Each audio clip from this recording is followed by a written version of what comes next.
We really boxing. Who wanted the baddest? Let's see. Oh, we boxing? Yeah, we boxing. I need that belt like it ain't no other option. So we punching and weaving and blocking. Defeat ain't an option. Let them know. Shoot a video, put it on BVO. Let them know. Every time I punch, it's a heavy blow. BVO, bound to hit like bricks cause it was set in stone. Let them know. I ain't getting body, but I'ma hit this flow. Yeah, way more than a show. This is BVO. This how it's finna go. I'ma throw some jabs. Make them think my punch is weaker than I hook his ass. This the ring, not the kitchen, but I'ma cook his ass. Me and him, that's a pro versus the rookie class. All my life I had to fight, but I still love it. Me and BVO got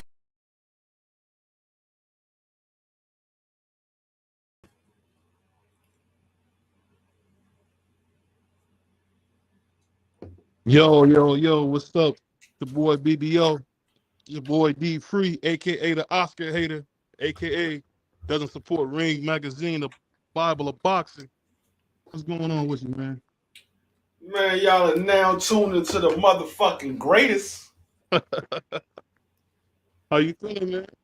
Hey, man, I'm good. I'm blessed, man. I live to see another day. That's all I can ask for. Hey, we got a lot to get into today, man. Yep. I think the first thing I gotta ask you, man, what you think about these Canelo and Charlo press conferences, man? Hey, they was good. There was some good press conference. You got a chance to see a side of Charlo that you normally don't see. Canelo seems like he has a lot of respect for Jermell Charlo, which is kind of unusual. Canelo usually have like this kind of arrogance when he's in these press conferences. He gives some credit to his opponent, but he has like an arrogance when he does it. But in these press conferences with Jermell Charlo, it doesn't seem like that. It seems like he literally have mutual respect for Jermell Charlo. Yeah, you know the thing I can say, I'm just surprised on how humble and kind you've been seeing Jermell be. Other than to the media, of course, he got to dog the media out. That's his first step. Yeah. But let me ask you this: is it because he's scared to death of Canelo, or what do you think? No, I think he's very confident. I literally believe that this man believes he's going to go in there and beat Canelo up. He just seemed very confident. Like he had that same type of attitude when he was talking about Tony Harrison. It was just he didn't like Tony Harrison. They literally didn't like each other. And then he had that same type of attitude when he talked about Brian Castano. So I just think that he truly believes that he's going to go in there and beat Canelo. I just, you know what I say? I think the thing that's so crazy is every other press conference he want to act like a stone cold nigga, but soon as he gets the biggest fight of his life, all of a sudden he's a gentleman, man. Like, I guess I'm kind of thrown off by that. Yeah, I mean that's what I said. A lot of people see the Charlos and they always see them kind of wilding out or whatever. But I think Jermell realized that he's at the top of the mountain, especially at 154 pounds. And he's like, okay, I finally am getting my recognition that I should have been getting a long time ago. So I think he's a little more humble, and he realized what happened to Earl Spence that very well can happen to him. And I think it kind of opened his eyes because he never seen Earl get beat up like that. I think it kind of opened his eyes, and he's like, you know what? I got to go in here with my A game. I can't go in here half stepping because Canelo's a good fighter and I could possibly get beat up. Yeah, it's just funny because when you think about Charlo, it's just like this side of him, he's very, very likable, man. And I think for a long time, that's the only thing that's been hurting him is that he hasn't been showing this side. This side of him, like I seen him on Big Boy. I don't know if you've seen the Big Boy interview, and he was charming, very engaging, and it's just like if he can be like that, he's a superstar. Yeah. I mean, that's what I said. I think he realized, okay, he's finally getting the recognition that he's been searching for a long time because I mean, he came in the game what 2012, 2013, somewhere around there. 2009. Yes, I know. Yeah. It was back then. It was, and he never he never really got the recognition. Like a lot of people, a lot of people mixed him up with his older with Jamal. So he kind of was getting some of the attention that Jamal was getting because Jamal was the undefeated fighter. Jamal was the guy that was knocking out everybody. And so he was kind of getting he was kind of living in the shadows of Jamal. But Jamel is actually, in my opinion, Jamel is actually the better fighter. He has better boxing ability than Jamal, and he does have some power. So I think, in my opinion, I think Jamel is the better fighter. Although Jamal is undefeated, Jamel has fought tougher competition than Jamal has. The funny thing about it, I think when it comes to Jamel, man, he's a very, very throwback style fighter, man. We seen him cry like a newborn when he got beat. And then we seen him come back, even with the Brian Castano fight that a lot of people say he lost that first fight. He came back better than ever. I think, him with Derek James, and like you said, I think this is the most comfortable he's been in his skin in such a long time. Mm-hmm. It's great to see. Salute to my brother, Marky, a.k.a. Big Mo, the new boxing historian, man. We gotta definitely gotta shout out my brother on that one. But I'll say this: when it comes to Jamel Charlo, man, Jamel Charlo has a chance to really go down in history as one of the best fighters of all time. If he can beat Canelo and what he did at 154, I mean, I don't know, a lot of people don't have him on a pound for pound list, but for me, he was number one. Because let's be honest, man, Tony Harrison is very, very talented, man. And for him to knock Tony Harrison out like that, Brandon Rosario actually had came off his best win. He had just beat to death a very sturdy Julian J. Rock Williams. So, I mean, after he had just beat Jared Swift Hurd. So, I mean, it's like he got the guys at 154 off their best win. And it's not like when Floyd fought, fought my man Super Judah off losing the Baltimore. He really been getting guys off their best performance. Yeah, because when you look at the fight that he had with Tony Harrison, I mean, we look at Tony Harrison now and be like, oh, Tony Harrison, he has a gas tank problem. But at the time that he was fighting Jamel Charlo, we didn't see none of those issues. We didn't see that. We saw two excellent fighters in two excellent fights. So at that time when he fought Tony Harrison, that was a huge win for him to get over Tony Harrison, because Tony Harrison was outboxing him in that second fight. The first fight, I felt like Jamel edged it out, even though he didn't get it. Me personally, I felt like Jamel edged that first fight out. But the second fight, he went out there and he did exactly what he said. I'm not going to leave it in the hands of the judges. And he went out there and he stopped him. And he stopped him in dramatic fashion. But when it comes to Jamel is that guy that you look at him, you be like, okay, it's nothing real flashy with him, but you get in the ring with him and then you realize he does a lot more than what you expect. Like, you look at him, it's nothing real flashy about Jamel. Jamel, he got decent feet work. He got a decent jab. He got decent power. It's nothing extraordinary with Jamel. But when you get in the ring, all of that come together and it makes an excellent fighter.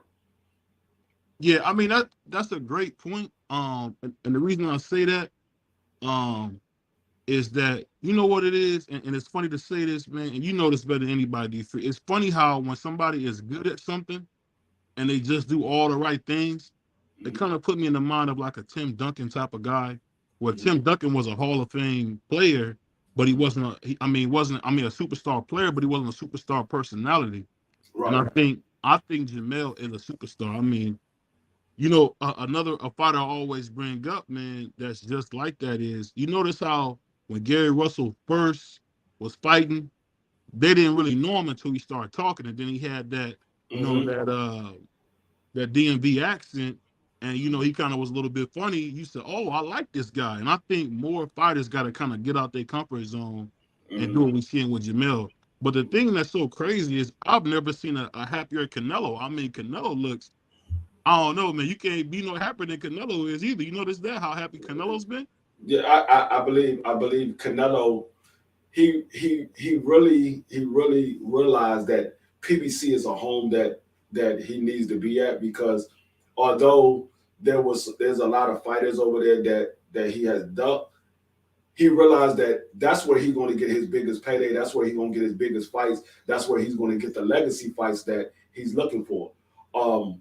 But to go back a little bit, what you said a little bit earlier, when you saying if Jamel beats Charlo, you consider him number one pound for pound. And I said this the other night. I believe I was on. I believe I said it on our channel, and I said it on Skywalker's channel last night. If Jamel beats Canelo, there's an argument who's the number one pound for pound between Jamel and Bud Crawford. It's an argument on both sides. Me personally, I would say Jamel, because he moved up 2 weight classes to beat Canelo.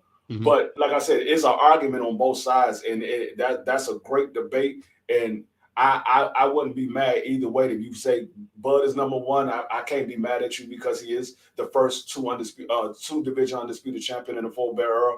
If you say Jamel is, I wouldn't be mad, because he's also a 2 division undisputed champion, but he moved up 2 weight classes to do it. So it's an argument on both sides.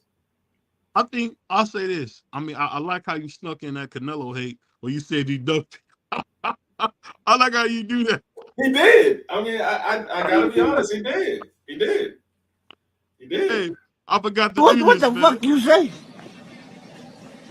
That man, he ducked Boo Boo. He ducked Jamal. What the fuck you say? Hey, come on. Stop playing, man. See, that's why everybody say this about my co-host. You don't know shit about boxing. I told you always play that after you say something dumb. I told you always play after you say something dumb. I don't know why you do that. No, look, my brother Wild. All I know is that man said he wanted to be undisputed at 160, and he saw Boo Boo had that last belt. He said, "Man, no. Boo was a boring fighter, man. You know, I guess when you fight Luke Keeler. And... Hold up. Boo was a boring fighter. Boo was a boring fighter. Yes. So you was excited when he fought Yildirim? No, I wasn't. You was excited when he fought Rocky Fielding? Well, he was testing himself at 168. Was you excited when you saw him fight Rocky Fielding? No, I wasn't. Was you excited when you saw him fought Joe Saunders? I was excited when he fought Billy Joe. I was excited about that. But so you think Boo Boo's a worse? You think Boo Boo a worse fighter than Billy Joe? I think Billy Joe is better than Boo Boo. Man, you crazy as hell.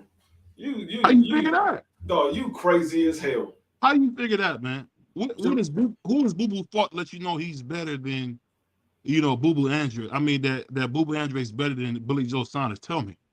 Billy Joe Saunders fought neither. If you look at both their resume, neither one of them fought anybody. Yeah, he fought Canelo, but he got his ass whooped against Canelo and got stopped. You act like he went out there and fought Canelo and he had a great showing and he won the fight or something. He got his ass whooped and got stopped.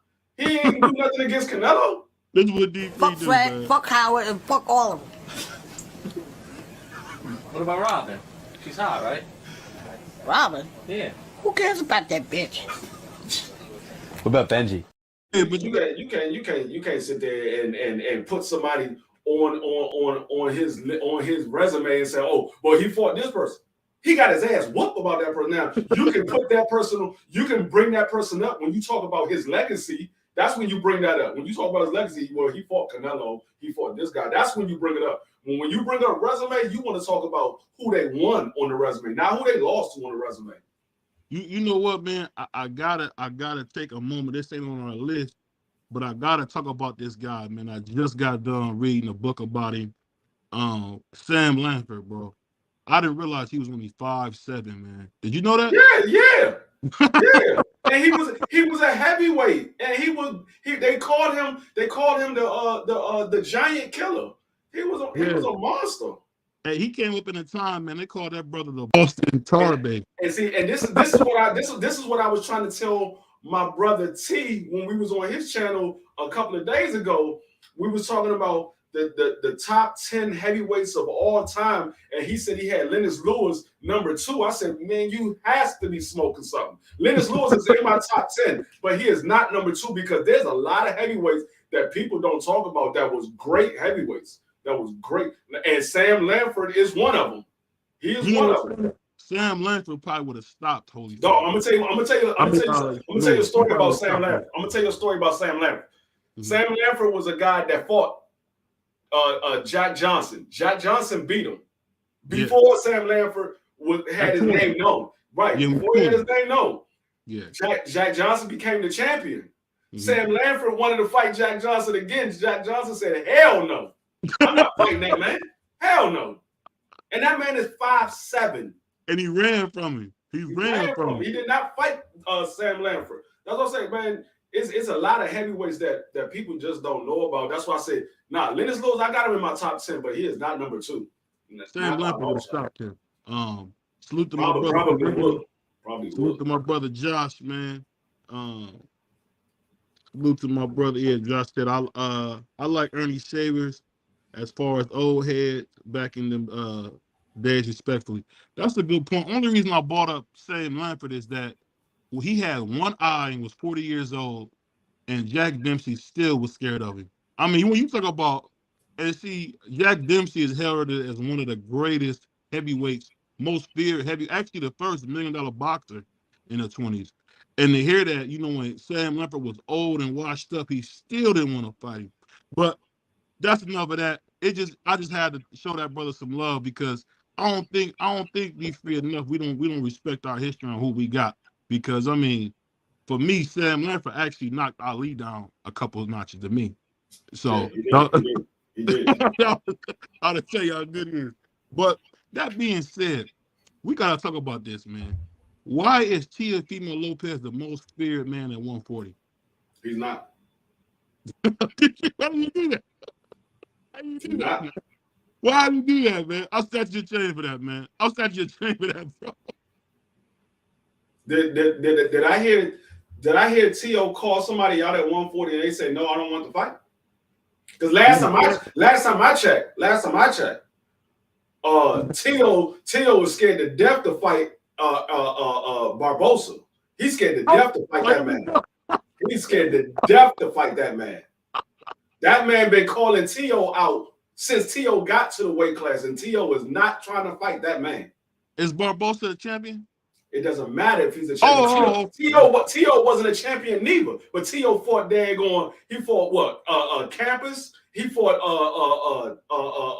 the dude that beat Mikey Garcia. Those guys wasn't champions, but T.O. fought him.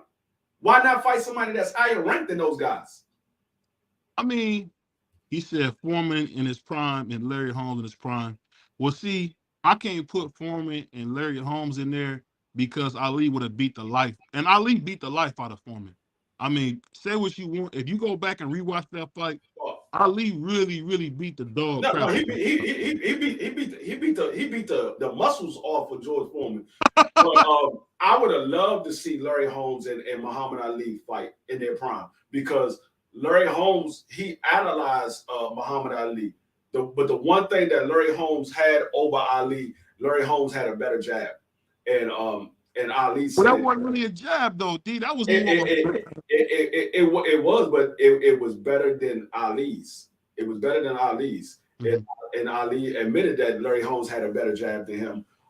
But I would have loved to see those guys in their prime because they had the same fighting style in their prime. They both moved around the ring. They both threw that powering jab out there, and you never knew if it was going to be a powering jab, if it was going to be a stiff jab, if it was going to be a right hook, it was going to be a feint, and he come with a right hook. You didn't know what it was going to be. So I would have loved to see those guys fight each other in their prime. I really couldn't tell you who would have won that fight. I would have favored Ali because he was more experienced, but I wouldn't be surprised if Larry Holmes would have won because he came up under Ali, so he knew everything that Ali did.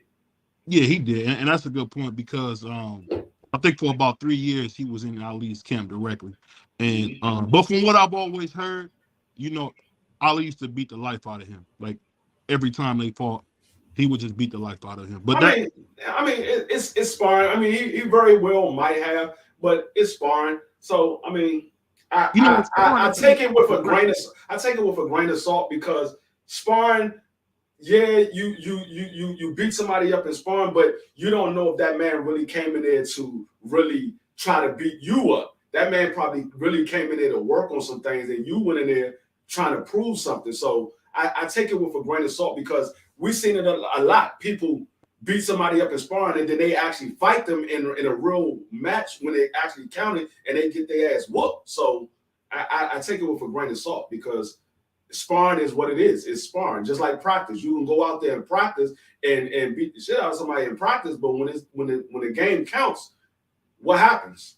So I just take it with a grain of salt. That's a good point. Salute to my man Josh again. He said, if anyone respectfully the most feared man at 140 is Matias. Tio stop. I would say he is one of the most feared men at 140. I wouldn't say he is the most. I would say he's one of them because there's quite a few guys at 140 that's feared. I don't think it's no one man over the next man. I think I think it's roughly right now. I would say it's probably two. It's probably two right now that's the most feared at 140. It's two. But there's a couple of. I know you don't want to give. I know you don't want to give him. Tio is not feared by nobody at 140, but it's two of them. But there's other people below them that's feared in their own right. But I don't think nobody is more feared than because everybody has somebody calling for them. Whether they're on a level to beat them or they next in line to fight them. Everybody has somebody called because you got those guys that's at the bottom of the division that's trying to make a name for themselves. So they're going to call out the champion. I want to fight this person. I want to fight that one because they're trying to make a name. Don't nobody know who they are. So I'm not going to say he's the most, but he is feared in his right. Hey, salute to my man, Big Tech said, what's popping? Killer B Kill. We're going to drop the link a little later on in the show. Salute to my brother, AB. Of course, my man Josh, what he say? Ain't no one rushing the fight. Matias at 140. I never heard his name mentioned. You never heard his name mentioned because he only got like 20 fights. Yeah. But I say this.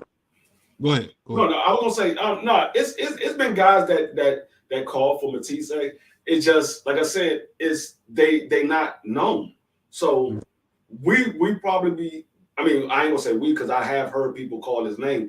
You probably don't know about him because they're not big name fighters. So you probably never hear about it. You ain't gonna hear nobody really talk about it because they're not a big name fighter. But I've heard people call his name. I heard people call Antoine's name. I heard people call Regis' name. I heard people call Tio's name, like he always say Tio's most feared. I heard people call Tio's name. So I hear people call Josh Taylor's name. I hear people call all of these fighters' name. Now they might say ain't nobody saying my name because the person that they looking for to fight ain't saying their name, but they ain't going out there. Ain't nobody ain't saying their name. It's just the person that they really want to fight ain't saying their name. You know my brother DFree got to get on the building and do his captain dance, man, because you don't want to give Tio no credit. But you know what? Like I said, I try to be neutral, man. I don't have a favorite fighter anymore. Tio is your favorite fighter. What the fuck you talking about? I'm the neutral man up here. I'm the neutral man. What are you talking about? Tio's not my favorite. He's not my favorite. Hey, shout out to my man Champ Side. Everybody that believes Tio is BBO favorite fighter, put a 1 in the chat. Shout out to my man Champ Side. Put a 1 in the chat. Oh man. Hey, you know what's so funny, man? Why everybody's in the chat, man? Why y'all putting that 1 in there? Which I doubt y'all put a 1 in the chat because your boy BBO definitely is not a fanboy. But I'll say look at them ones. Look at them ones coming in. Ain't no ones in there, but what? You a lie. Look at them ones. Hey, what's going on, DP Rocker? What's going on, Boxing DP Rocker, man? What's going on with you, man? I'll be getting you together, man. Pause. He said you are the only fanboy for. You are a fanboy for saying that Tio is a 2-time undisputed. He said you're a fanboy for saying Tio is a 2-time undisputed. Well, you sound like a cupcake, man. You don't know what you're talking about, man. But I'll say this. You say he two-time. Well, no, I never heard you say two-time undisputed. I heard you say two-time linear. I never heard you say two-time linear. But you see. But you got to remember, boxing artists from Canada, and Canada cats, they always attacking the black man. That's what they do, man. I've been dealing with this for 400 years. My brother brother DFree, man. You know, he a Spanish guy, so he never had to deal with what we got to deal with as black men in America. He don't understand. So, you know, he don't understand what's going on. We got to deal with, man. He just don't get it. I don't know. I don't know what he's talking about. But I want to ask you a serious question, man. What you think about everybody saying? And before I say this, everybody, please smash the like button for your boy BBO, your boy DFree, man. We one of the best new podcasts. Y'all see me coming here and cook my brother DFree day in, day out. You know. So smash that like button for us, man. Please smash that like button. Hold on 1 second. Hold on 1 second. What's Hello, going on? yo. Salute, brother. Salute to TWT, man. How you doing, man? I'm doing good. You know, the boxing nerd 101, bro. Salute to you, bro. Salute to everybody in the chat. Nah, man, go. What topic you guys want to talk about, man? I know you guys are throwing out different topics. I might agree with y'all on some certain things, and I might disagree with y'all. Well, that's the thing we talking about. That's the thing we talking about before you go. My brother, aka the Oscar De La Hoya hater, the only Spanish cat I've ever known that don't like Oscar. This is my brother DFree right here. Let me ask you this: is Tio the most feared man at 140?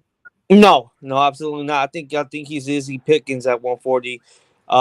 You got killers like Subir Matias that has power and getting coached by a Mexican coach out there and training in Mexico. I think he has crazy power that can knock anybody out at 140, or even somebody moving up at 140, or somebody moving down at 140. He has that type of power, Subir Matias. Who has he fought? Who has he fought?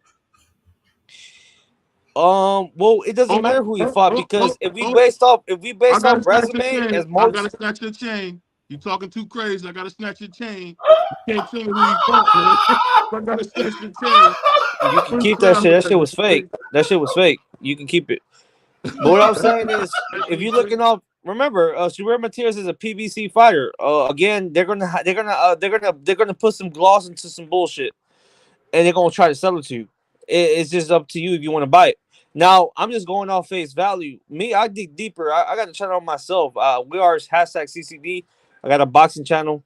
And TWT, I respect TWT. Skywalker salute. And all you guys, man. But what I'm saying is, Subir Matias, he is a no power puncher because we see him trying to guard up, and he knocked out his mandatory like it was nothing. Like he went in there when he was like, all right, bro, I'm gonna knock you out. He knocked him out. He went in there with a Ponce that was in there in the best shape of his life. That was a great fighter, bro. That I think Ponce will give anybody problems. I think Ponce probably ends up. Let me ask you this. Now you're saying that after Tio fought Lomachenko, Josh Taylor. I mean, we talking about guys who gonna walk right into the Hall of Fame.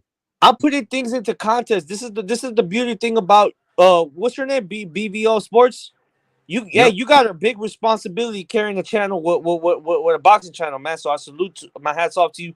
You created this channel, you work hard for this channel. I got to keep it real with you. You got a big responsibility. So when you promote boxing, you got to add a lot of things into context. I don't know if DFree can agree with me in this type of thing because you got to understand when Josh Taylor fought Teofimo Lopez. We remember, if we recall vividly, Josh Taylor had an Achilles life during an injury. Remember that a career-ending injury, which was his Achilles, right? Remember that when he got that injury. But see, you see how you did that? That let me know you being a bad faith actor because when Tio almost died versus George Kambosos, I didn't get there yet. I was trying to get there.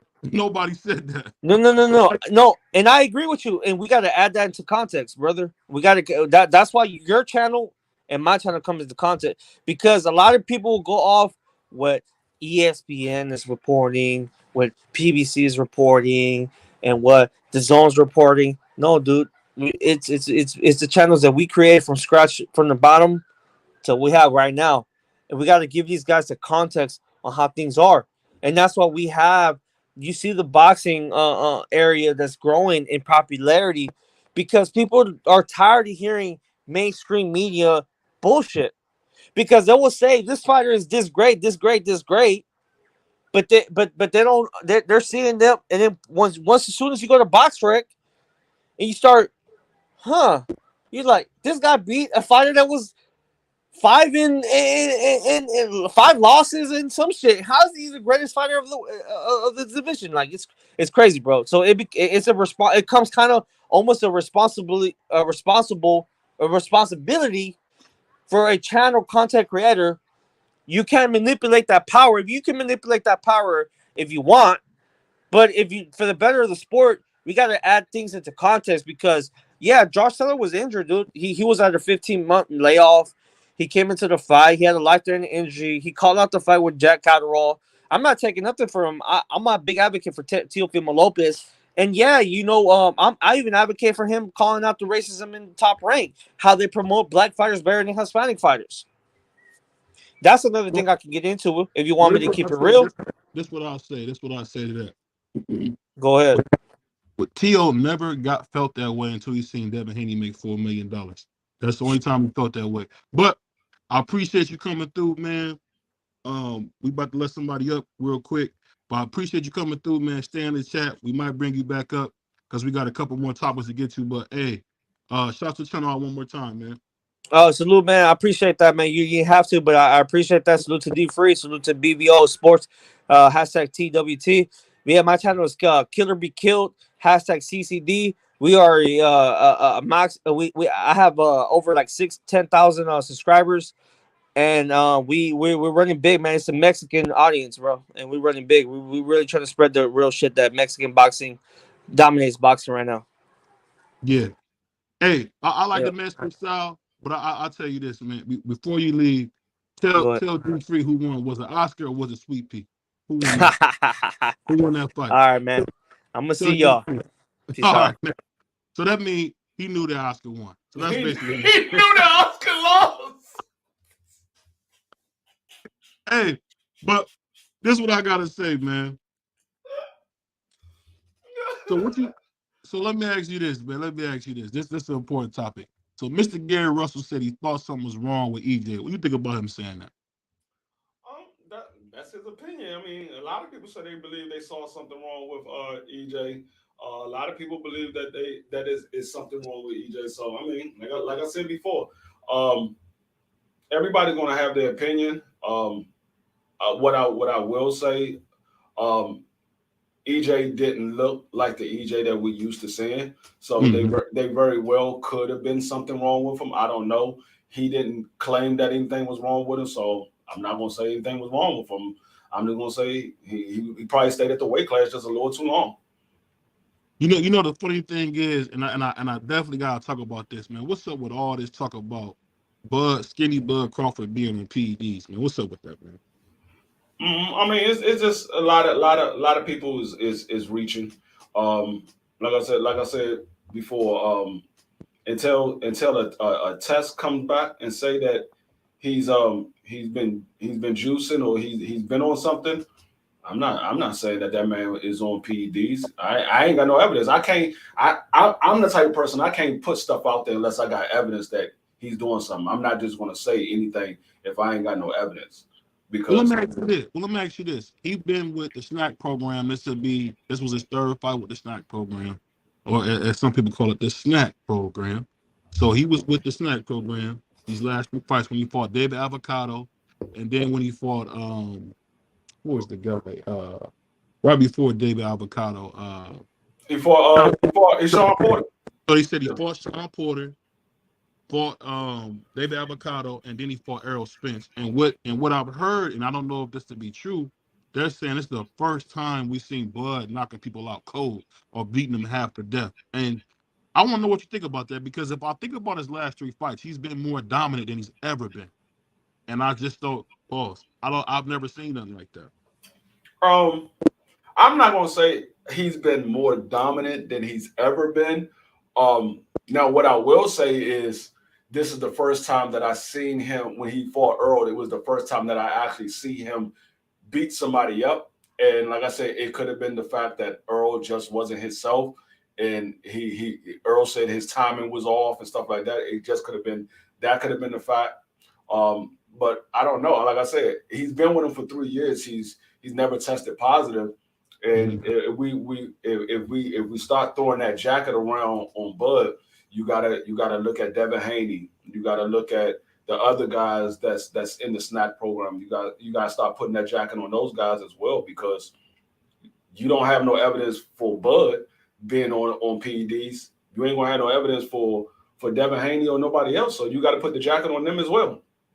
And you know, it's funny you say that, but if I do think about it though, D, I gotta admit, bro, he's been looking very, very amazing, man. Like these last 3 fights, I mean, bro, we never seen nobody do Sean Porter. Even Keith one time Thurman didn't do Sean Porter like that. I mean, I don't think he beat up Sean Porter.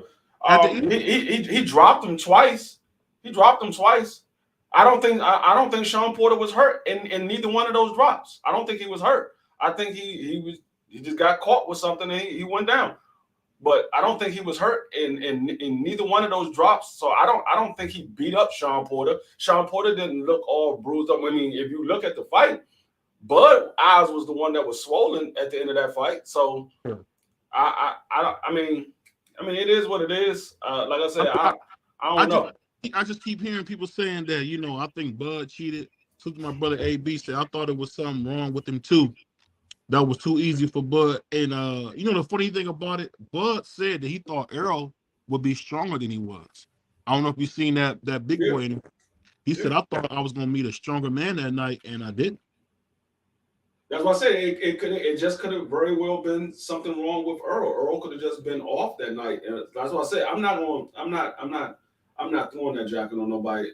I didn't throw that jacket on motherfucker Alicia Bungard until she popped dirty. So I'm not putting that jacket on nobody until you pop dirty. You pop dirty, then I put the jacket on you. Until then, you're a clean fighter, as far as I know. Our brother AB said, first time I saw Earl look so clumsy. I'll say this. The Earl Spence that I seen, I just almost couldn't believe what I was watching. And I'll just say this. I just didn't know that Bud was that strong. Did you? Did I know that he was strong? That he was that strong. He didn't look amazingly strong to me in that fight. He just looked like the better fighter. He pushed Earl back against the ropes, and Earl was coming forward, and he pushed Earl back with one arm. I mean, just because you push somebody back doesn't mean that you strong. You could push somebody back. It is what it is. I mean, he didn't look amazingly strong to me. So I hear people say that all the time about the fight, but he didn't look amazingly strong to me. It just looked like he was just a better fighter that night, and Earl looked like he was off. Because when Earl got dropped the first time, he got hit in the neck. He got hit in the neck and he went down. It was more so Earl was off balance. It wasn't like he got hit with a shot on the chin and it rocked him. He got hit in the neck and he went down. It's funny you say that, bro, because when I look at what I've been seeing with Earl, and I look back at that fight, I just really think, man, like you said, I don't think Bud was on no PEDs. I don't think none of that. I just think he just ran into a better fighter. And I think at 154, it's going to be a little different. But really, I would like to see Errol at 160, man. I really would like to see him at 160. You think we'll ever get that? I don't know. It all depends on Earl. If Earl feel like the 160 is a better weight for him, then he'll go to 160. If he feel like I just want to go up a little bit, I'll be better. Because it very well might be he take this fight to see how his body does, and if his body doesn't react the way he wanted to react, he might go to 160. He might say, you know what, I think I need to put on a little bit more because I'm still not myself. I'm still not quite myself. So he might just take this one fight at 154 to see how he feels. And if he feels good, then he might campaign at 154. If he don't, he might say, you know what, I think I might need to go up another weight class because I'm still not quite where I need to be at. And you know, it's funny. It's funny you bring that up because when I heard, I don't know if you've seen the Joe Rogan podcast where Bud was on there and he was saying he's willing to go up to 168. You think he got a chance to go up that high at 168 and fight, you know, a guy like King Canelo or maybe Iron Man Charlo? What do you think? He has the skills. Now I don't know how he's going to look with that weight. I don't know how he's going to look. That would be the pause. That would be the biggest that I've ever seen Bud in a boxing match. I don't know because that weight is going to slow him down even more because Bud is not a naturally big guy. He's probably naturally like 154 pounds naturally because he doesn't have a wide body frame. He doesn't look like he carries a lot of weight. So I don't know how he would look at 168 pounds. That might just be too much weight for him, and he might go in there and just get beat up because he don't know how to carry that much weight. So I don't know. I mean, and he very well could go in there and still look like the Bud Crawford we've seen before, just not as fast. Yeah, you're right. My brother said the company that said Alicia Baumgartner was dirty wasn't a known company. They also said it was a B sample or something. It's not clear and not reliable. So how is it 100? I'll put it like this. To be honest with you, brother, man, I've never heard of Muhammad Ali popping dirty. I've never heard about Ann Wolf popping dirty. Never heard about Carissa Shields popping dirty. I never heard about Amanda Serrano popping dirty. So, I mean, at the end of the day, that's a mute point. You could say that, but really, Alicia Baumgartner is a beautiful cheating bastard. She's just a cheater, man, and she could have killed somebody that night. I mean, it might not been a known company, but Alicia Baumgartner knows the company. She did the drug test for him, so she knows who the company is, and she did a drug test before that, and she did a drug test after that with that company. And so she acknowledged the company.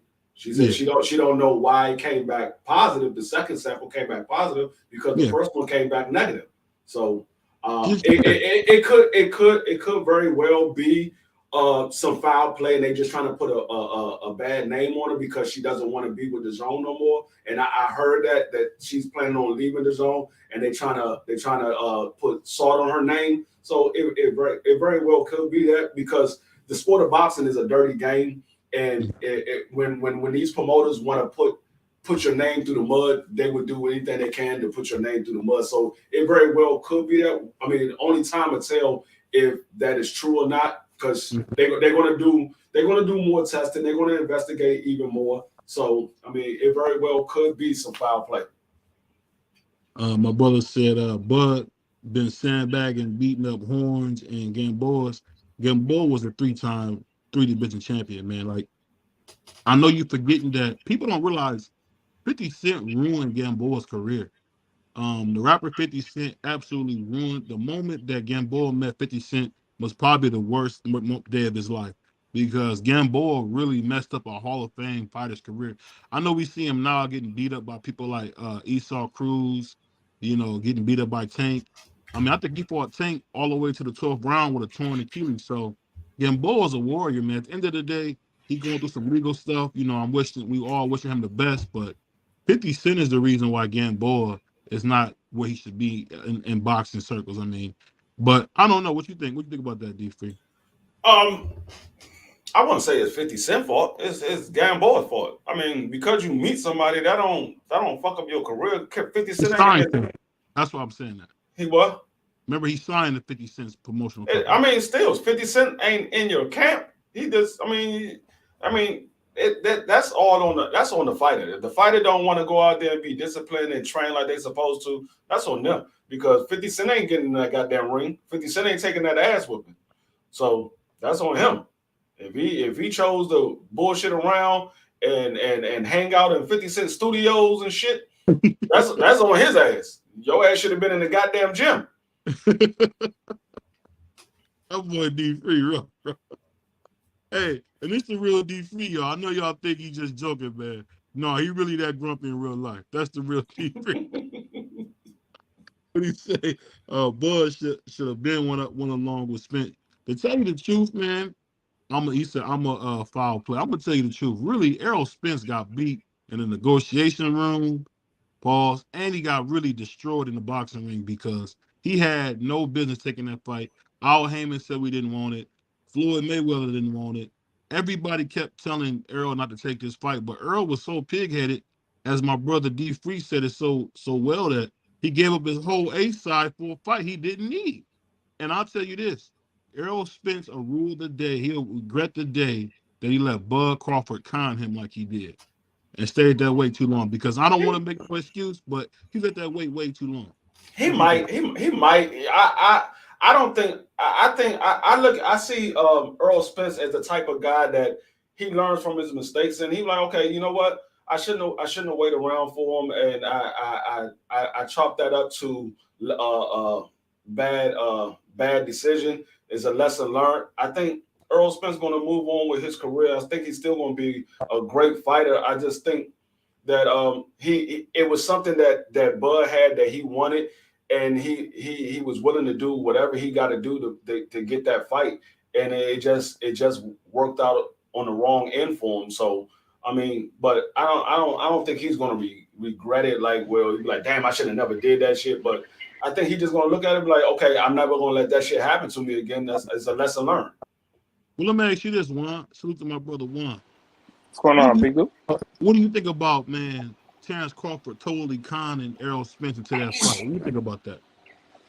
Well, Errol Spence I mean, to tell you the truth, if Errol didn't do most of that, the fight would have not happened.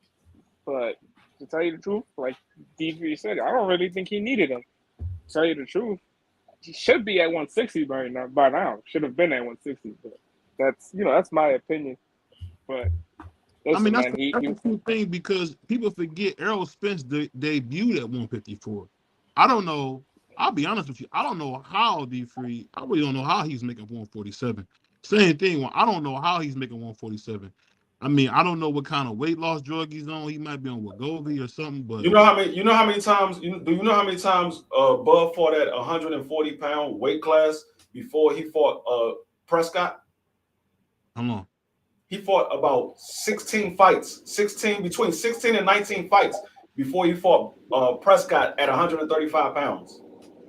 He only fought at 135 pounds, a true 135 pounds, I think, like 3 times. Yeah, it was 3 times. He was over 135 every time he weighed in at that weight class. He was like 130, 137, 138, 139. He was never 135 pounds except for when it was for the belt and when he fought Prescott, and I think it was one other time after that he was 135 pounds, but all the other times he was at 140. Yeah, he fought in the amateurs at 141 most of the time, I believe. Yes, that was his weight. But I said it. I don't know if it was today or it was a couple days ago on a post that BVO put. He said that was it Crawford on PED? I was like, no, it was more him going into the weight. Like, you let somebody grow into the weight, it's bound to happen. We knew stylistically it would have been a more trouble fight for Crawford if he had took it from the moment that he fought. After he fought Joe. My fault. You got your language up, man. You got to clean your language up, man.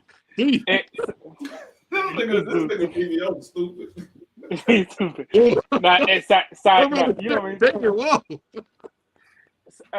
Stylistically, it should have he should have fought him after he fought Horn. I think that he would have beaten him then. But you let him grow into the weight and then let him do what he did. It's like, that man was coming in that ring with confidence. Like, I'm sorry, but he was coming in that ring with confidence, whatever he wanted to do. So it's not like it wasn't like if he wasn't there for a while. Like, what year he moved up? 2018 to 147. So it's like 20. Like, that's what 5-6 years now. Like, it's like, bro, like eventually this dude is going to catch up in strength with you. So it's like, I think it was a great strategy for Bud to do what he did up until he fought Earl. Because if you think about it, I know a lot of people don't want to claim it was a strategy of Bud, but you gotta look at all of the facts, how they line up. Bud fought Sean Porter. He fought Sean Porter. in November of 2021. He fought Sean Porter in November 2021. Earl fought Ugas April 2022. They were trying to make that fight for later on in 2022, but the longer that Bud had draw out the negotiation, it was moving further away from Bud being active. It was going closer to him not fighting for over a year because they were trying to make the fight for November 19th. And Bud bullshitted around or whatever. They never made the fight. Bud ended up taking the David Abenizin fight in December, and Earl set out from April. He was supposed to fight Keith Thurman, and he hurt his hand. It wasn't he was supposed to. They were trying to get him to fight Keith Thurman at 154 pounds. He hurt his hand, and he couldn't fight because he said he was going to fight. He was going to fight last year. And he couldn't fight because he had hurt his hand. And so he had to sit out. And he sat out. Past April is going over a year. And then he was already draining himself to make 147. So Bud knew that it was a strain on Earl to make 147. He was like, well, if I can drag this out as long as possible, I know it's going to be in my favor. And then let me take a fight real quick to keep myself tuned up. And that's why Al Heyman and all them try to get Earl to get a fight. They're like, Bud getting a fight.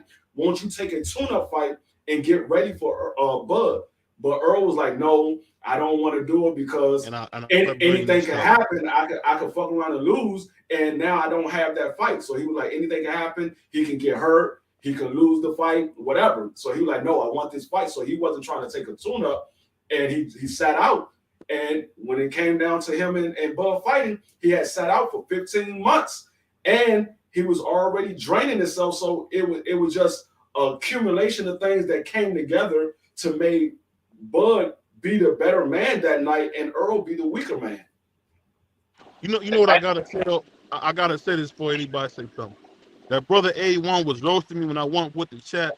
I want to let some breaking news know. My brother A1, his parents were cousins. So I just want everybody to know that about my brother A1. I forgot. Oh my God. This guy right here. This guy right here.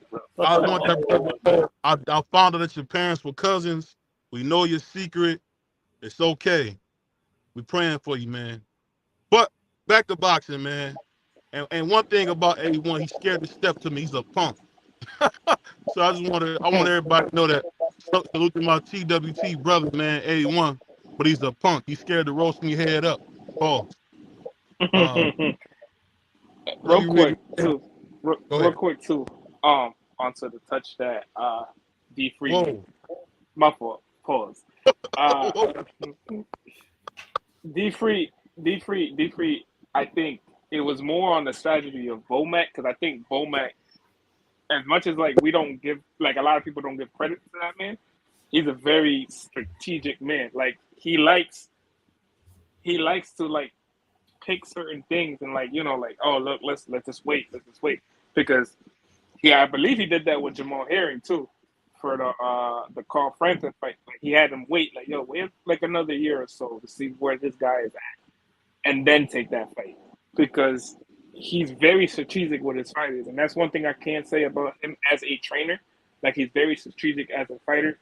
And him and Bud just came up with a good game plan. It was just like, all right, bro, like you can't knock the guys for just executing a game plan. I'm not gonna knock his hustle. I mean, that man, he came up with they came up with a great strategy and it worked for him. I can't knock the hustle. I mean, it is what it is. I mean, it worked for him, so he was a smarter man. So I mean, it is what it is. And you know what? And I forgot to say this too, man. I forgot to say this. That boy A1 has a walking boot, man, because he got one leg longer than the other. So I forgot to bring that. We know that about A1. You're a punk. You don't want to roast me head up. I'm saying it right now here on BBO Boxing, man. Stop being scared.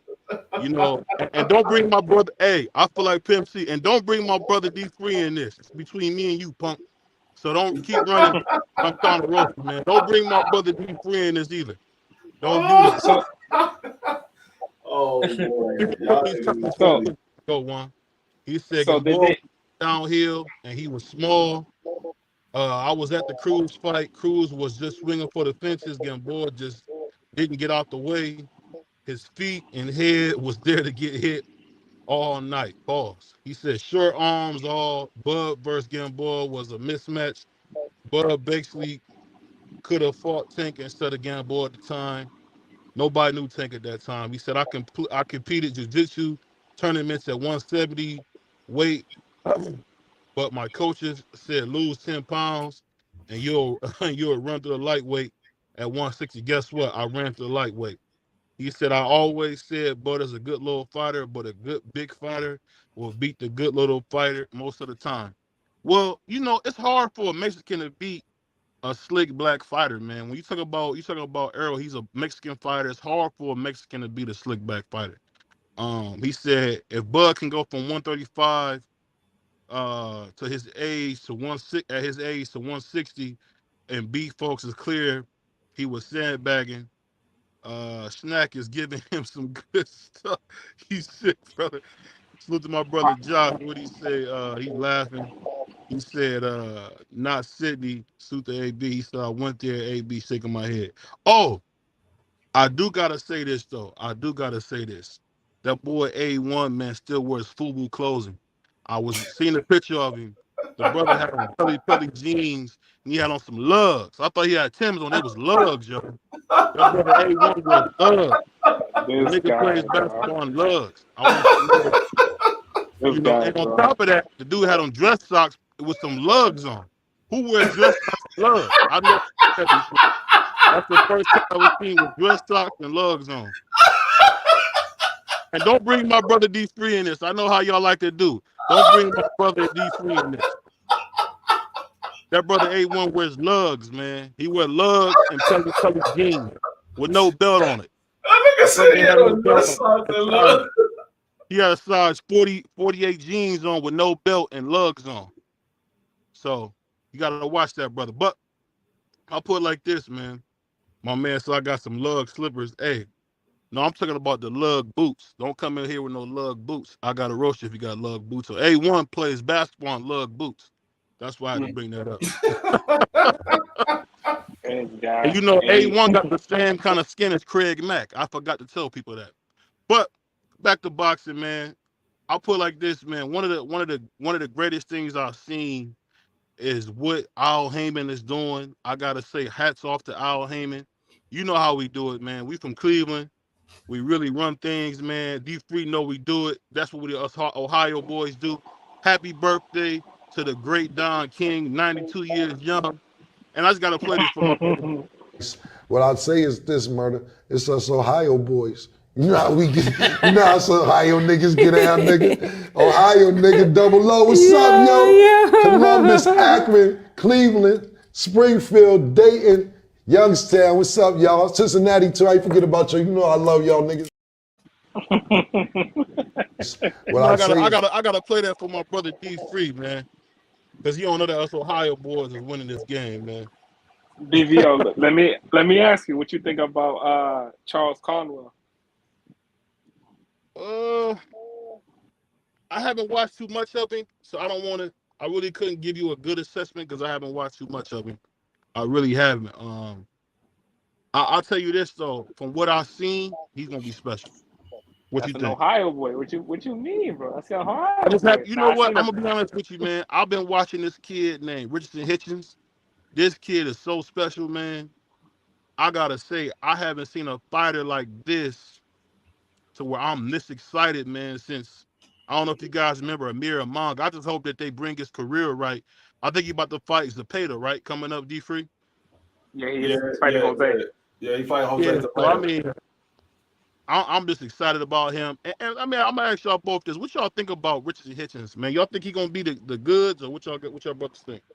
I mean, yeah, that's true too. We really haven't. Like, I was hoping Montana Love and him was were to fight, because I think that would have proved a lot to me. But hey, Jose Cepeda's the next thing, so you can't really say until he fights Jose and he beats Jose. If he beats Jose convincingly, then you can't say nothing about this dude at all. You can't really say nothing about him. Yeah, I just know he better go. He better go in there with his A game because Zepeda got something to prove after he took that loss to Regis Prograis. He got something to prove, so he gonna come in there and try to show that young boy, hey man, it's a grown man's game out here. So he better come in there with his A game. Don't come in there thinking because Regis beat him up that he's gonna just beat him up because that's how them young boys get caught slipping. They come in there thinking they just gonna run somebody over because they saw him get beat up the last fight. He ain't Regis Prograis. He from New York.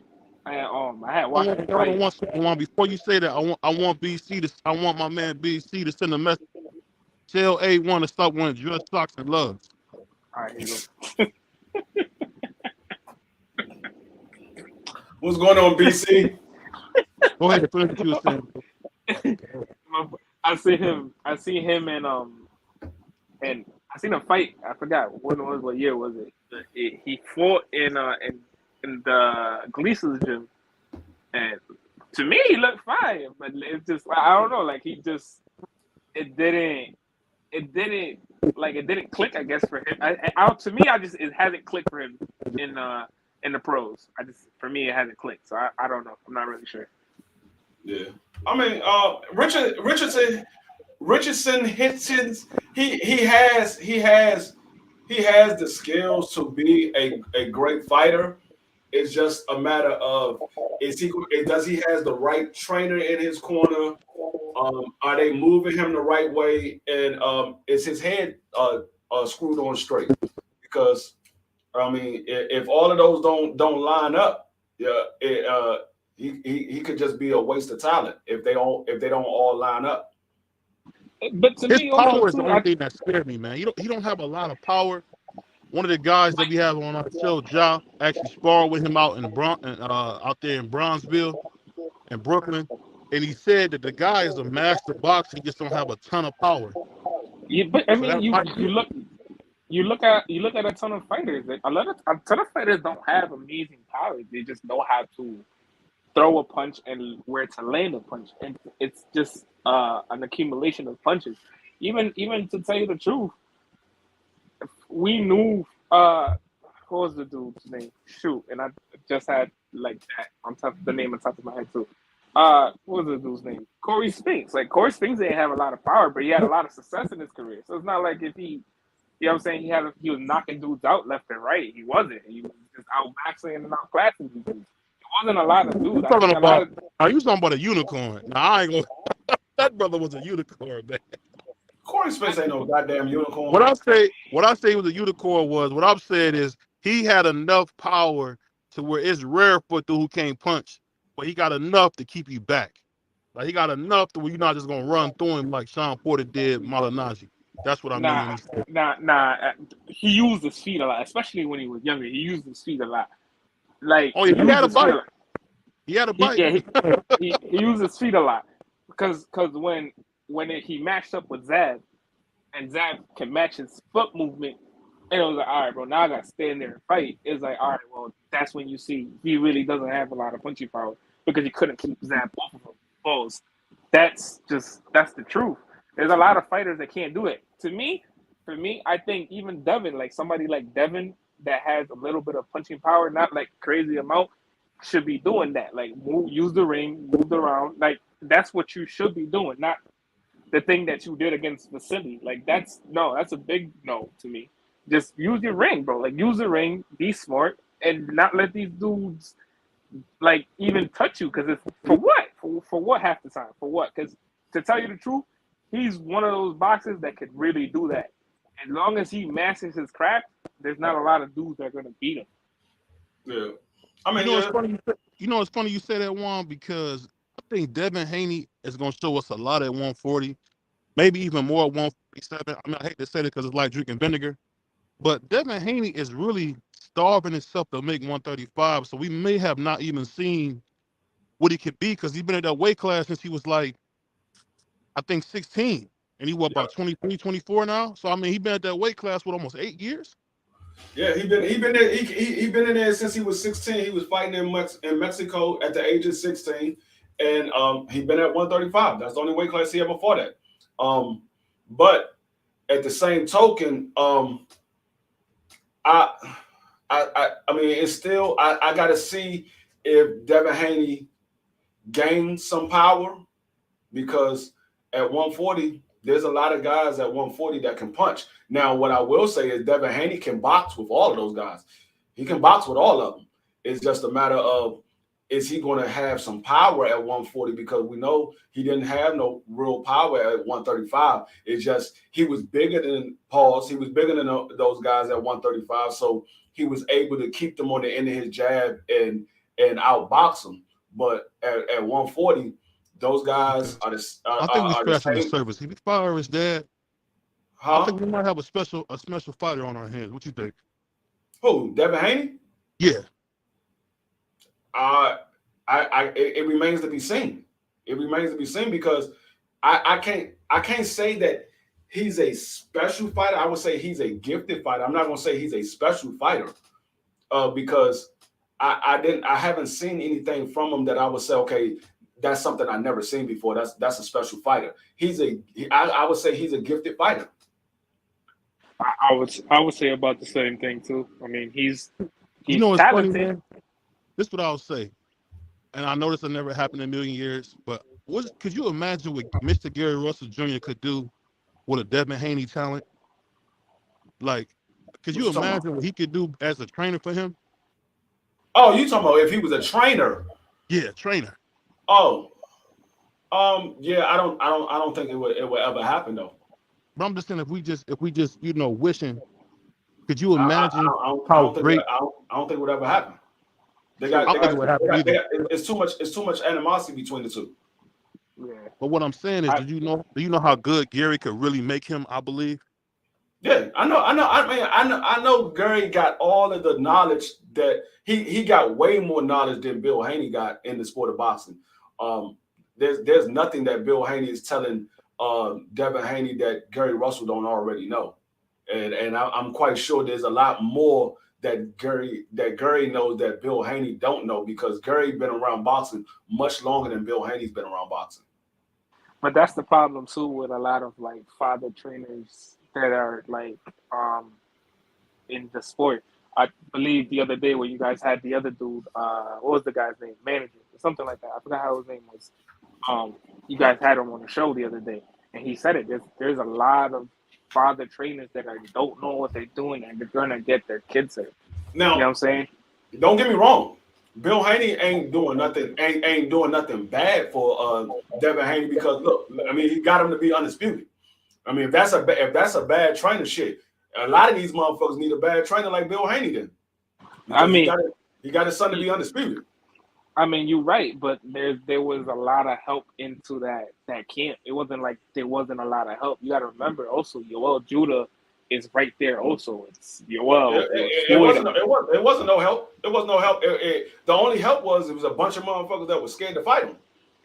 I mean, not saying a whole bunch of motherfuckers that were scared to fight him, but it's just saying like there were a bunch of dudes in there that were helping him also. You know what I'm saying? Because a lot of times there's not a lot of things that Bill can say that, yo, this is what you're gonna do. So that's why Bill gave him a lot of leeway to like work with other trainers and stuff like that, because he knew like, yo, there's things that I can't do. I'm not saying there's a whole bunch of fighters, a whole bunch of trainers that are gonna do that. Because to tell you the truth, there's not a whole bunch of them that are gonna do that. But there's not a whole bunch of them too that have experience in the sport. A lot of these dudes are just throwing their kids in the sport, like, oh, here you go. Because Teal's that I'm pretty sure is the one that did that. Like, yo, yeah, here you go. Because you see him now, it's like. You look at Teal. Shouting out somebody in the chat. What's going on, 86 Box?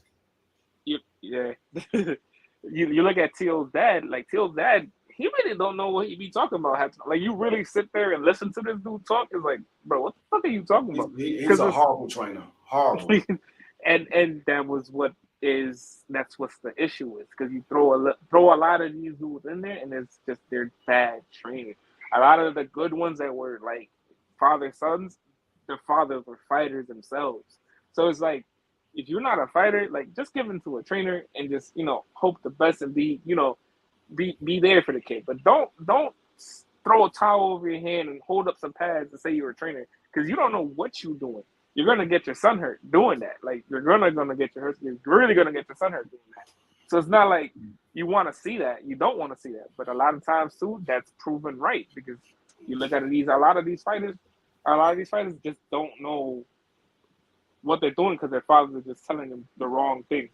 Yeah. So it's not like we don't see that often. We see it often.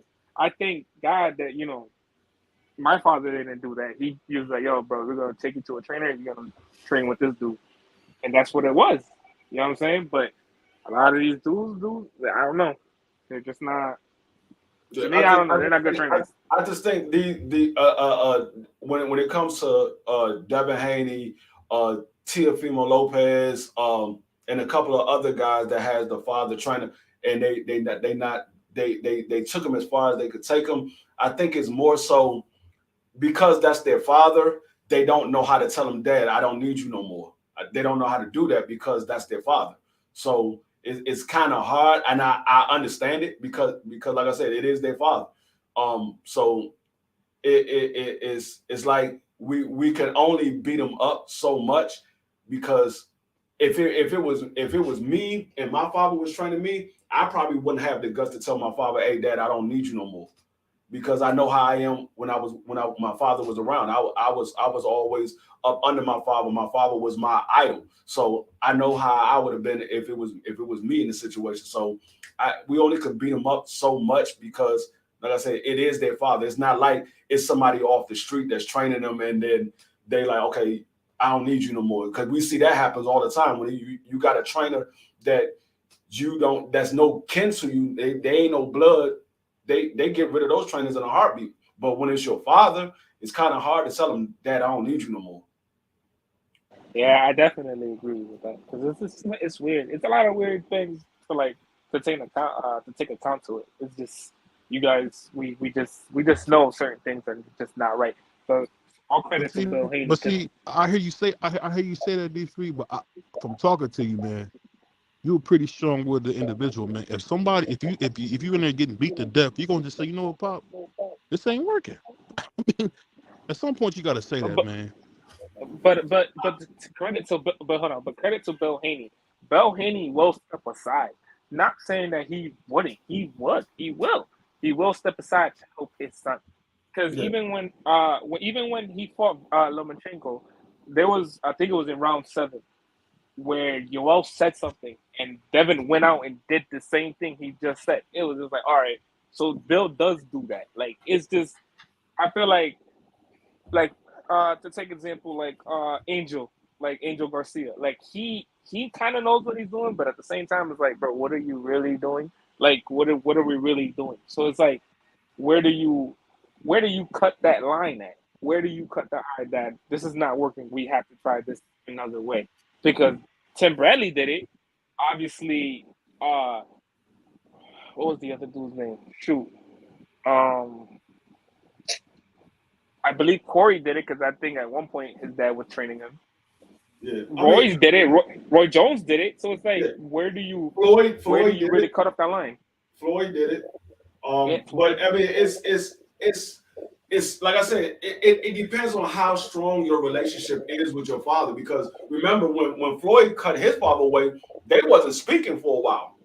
Yeah. He couldn't come to the gym or none of that. They wasn't speaking for a while. So and even the same thing with Roy. When Roy and his father split, Roy wasn't talking to his father for a minute.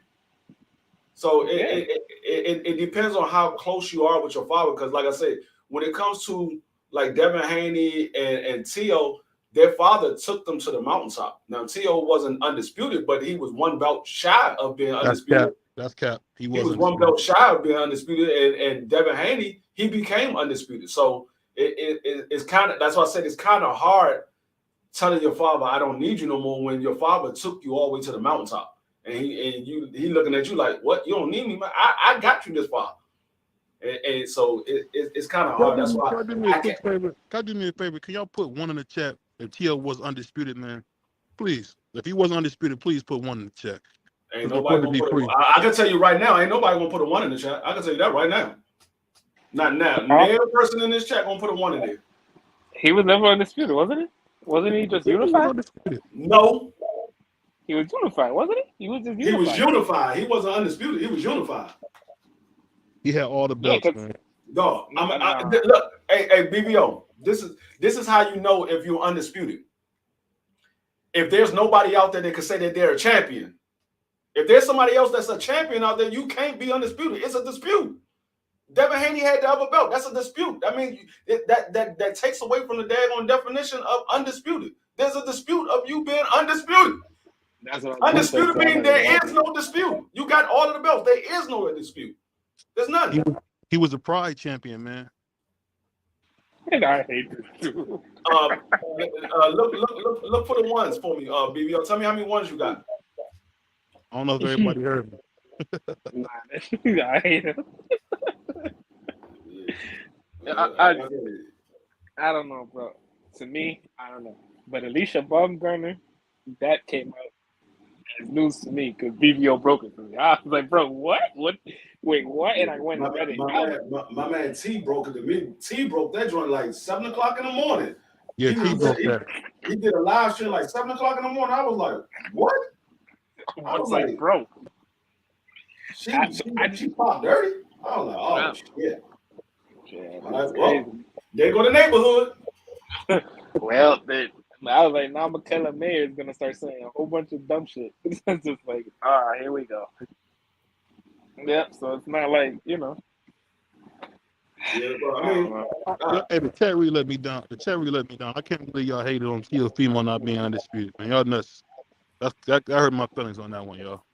I mean, if Devin Haney had the WBC title, he had the Pride belt. He didn't have the WBC title. No, he had the WBC belt. They didn't call it a prize belt until everybody was making a fuss of the fact that Teal was not undisputed. When everybody said Teal was not undisputed, that's when he wanted to say, "Oh, Devin Haney has the prize belt and Teal has the franchise belt." That's when he wants to rename the belts, because before Teal got those belts, it was the franchise belt and the WBC belt. It was not called no prize belt. Listen, all I care about is I want to see Teal in there with somebody that's gonna fight back. It's looking like I try to make an argument for the franchise belt, but then they got rid of it. So I'm like, there ain't no argument I can make for it. There is no franchise belt anymore. So how can I say that was the real belt if there's no franchise belt existing? It's just too many belts. It's way too many belts nowadays. It's like, Jesus Christ, bro. Why do you guys have so many belts? It's like 17 belts for each division and shit. Like, it makes no fucking sense. So it's like, why? Why do you guys do this? Like, just have 2 championships like they did back in the day, and the best 2 fighters fight for the undisputed. There we go. It makes no sense to me. It makes no sense to me. It never made sense to me. That's how it's supposed to be. It's supposed to be. That's how it originally was. It was 2 belts. It was the WBC and the WBA. Those were the 2 champions, and then those 2 guys fight, and whoever won between that fight was the undisputed champion. Now they brought the IBF in '83 with Larry Holmes, and then they brought the WBO with Oscar De La Hoya. So I mean, that's Bivio's pops. Yeah, that's his great uncle. I don't know where you're at. Y'all wrong for that. You can't say nothing bad about Oscar. BBO, we ready to shut down his channel. You say something bad about Oscar. You like, man, fuck this live. It's over.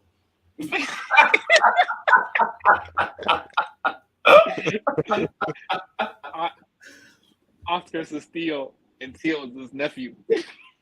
You real. All right, let's talk about this other topic that you had up there. Tank versus Pitbull Cruz. That's gonna be next. What everybody's saying. I don't know why I want to see that rematch, but I want to see that rematch.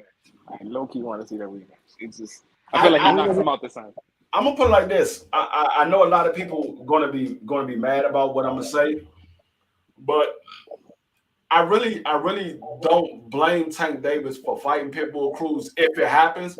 If he can't get the fight with Tio, he can't get the fight with Loma, and he can't get the fight with Shakur, I don't blame him for fighting Pitbull Cruz because that's the next big money fight. And I told everybody, Tank Davis ain't worried about the belts. He's worried about what fight is going to get him the biggest paycheck. And right now, outside of fighting one of those other guys, Pitbull Cruz will get him the biggest paycheck at 135 pounds. Yeah, I could see that. I could definitely see that. I mean, I think that's probably right now. I think it's probably the best move for him. Him or I would say Lomachenko, because I don't think really Shakur is really still a household name. So it's not like like we're gonna be like, yo, we want to see him fight Shakur. Well, I mean, Loma and Shakur is out of the picture because Bob already said he's not thinking about Tank Davis. He's like, why would I be trying to work with Tank Davis? So he already did shot that down because they were talking about Tank Davis and Shakur. And he was like, man, I'm not worried about Tank Davis. Why would I make that fight? I got fighters on this side. So he pretty much shut down Loma and Shakur. Now Tio, we know that Bob don't think highly of Tio, so he might throw Tio to the wolves and say get in there with Tank Davis. He might do that. It's just a matter if Tio want to be a diva and say, oh, I should be the A side, this and that. When we know he ain't no fucking A side. Yeah. So let me ask you this. So what happens when Tio gives Tank a boxing lesson? What are you gonna say to? Sight. I'm gonna say Tio was the better man. and then I don't see it happening. But if it does happen, I'm gonna say Tio's the better man. Same way I did with Earl and Bud. I said Earl was gonna beat Bud, but Bud won, and I said Bud was the better man. I'm not making no excuses for nobody. I told you I ain't got no favorite. No, I'm the most neutral guy on this panel, man. I don't have a favorite. You a damn lie. Every time we come on this live, all you talk about is Tio and Oscar. You bring up one of those guys' names at least 3 or 4 times throughout the live. At least 3 or 4 times. Don't let me get started with Trinidad because that man loves for this. And I don't see 1, 2 in the chat, so that means that you're wrong, DFree. I don't bring up Oscar every live. You want me to go back and play all the lives that we done did? Matter of fact, one of the topics was why Tio the most hated fighter at 140. What are you talking about? I said Oscar. I think the last. You bring up Oscar you bring up Oscar name every single live. Every single live. I think the last time I was on, we was talking about Oscar. Exactly. He bring up Oscar I'm gonna tell you how I know he bring up Oscar every single live, because the first thing he say when we introduce each other, he called me an Oscar hater. That's bringing up Oscar name.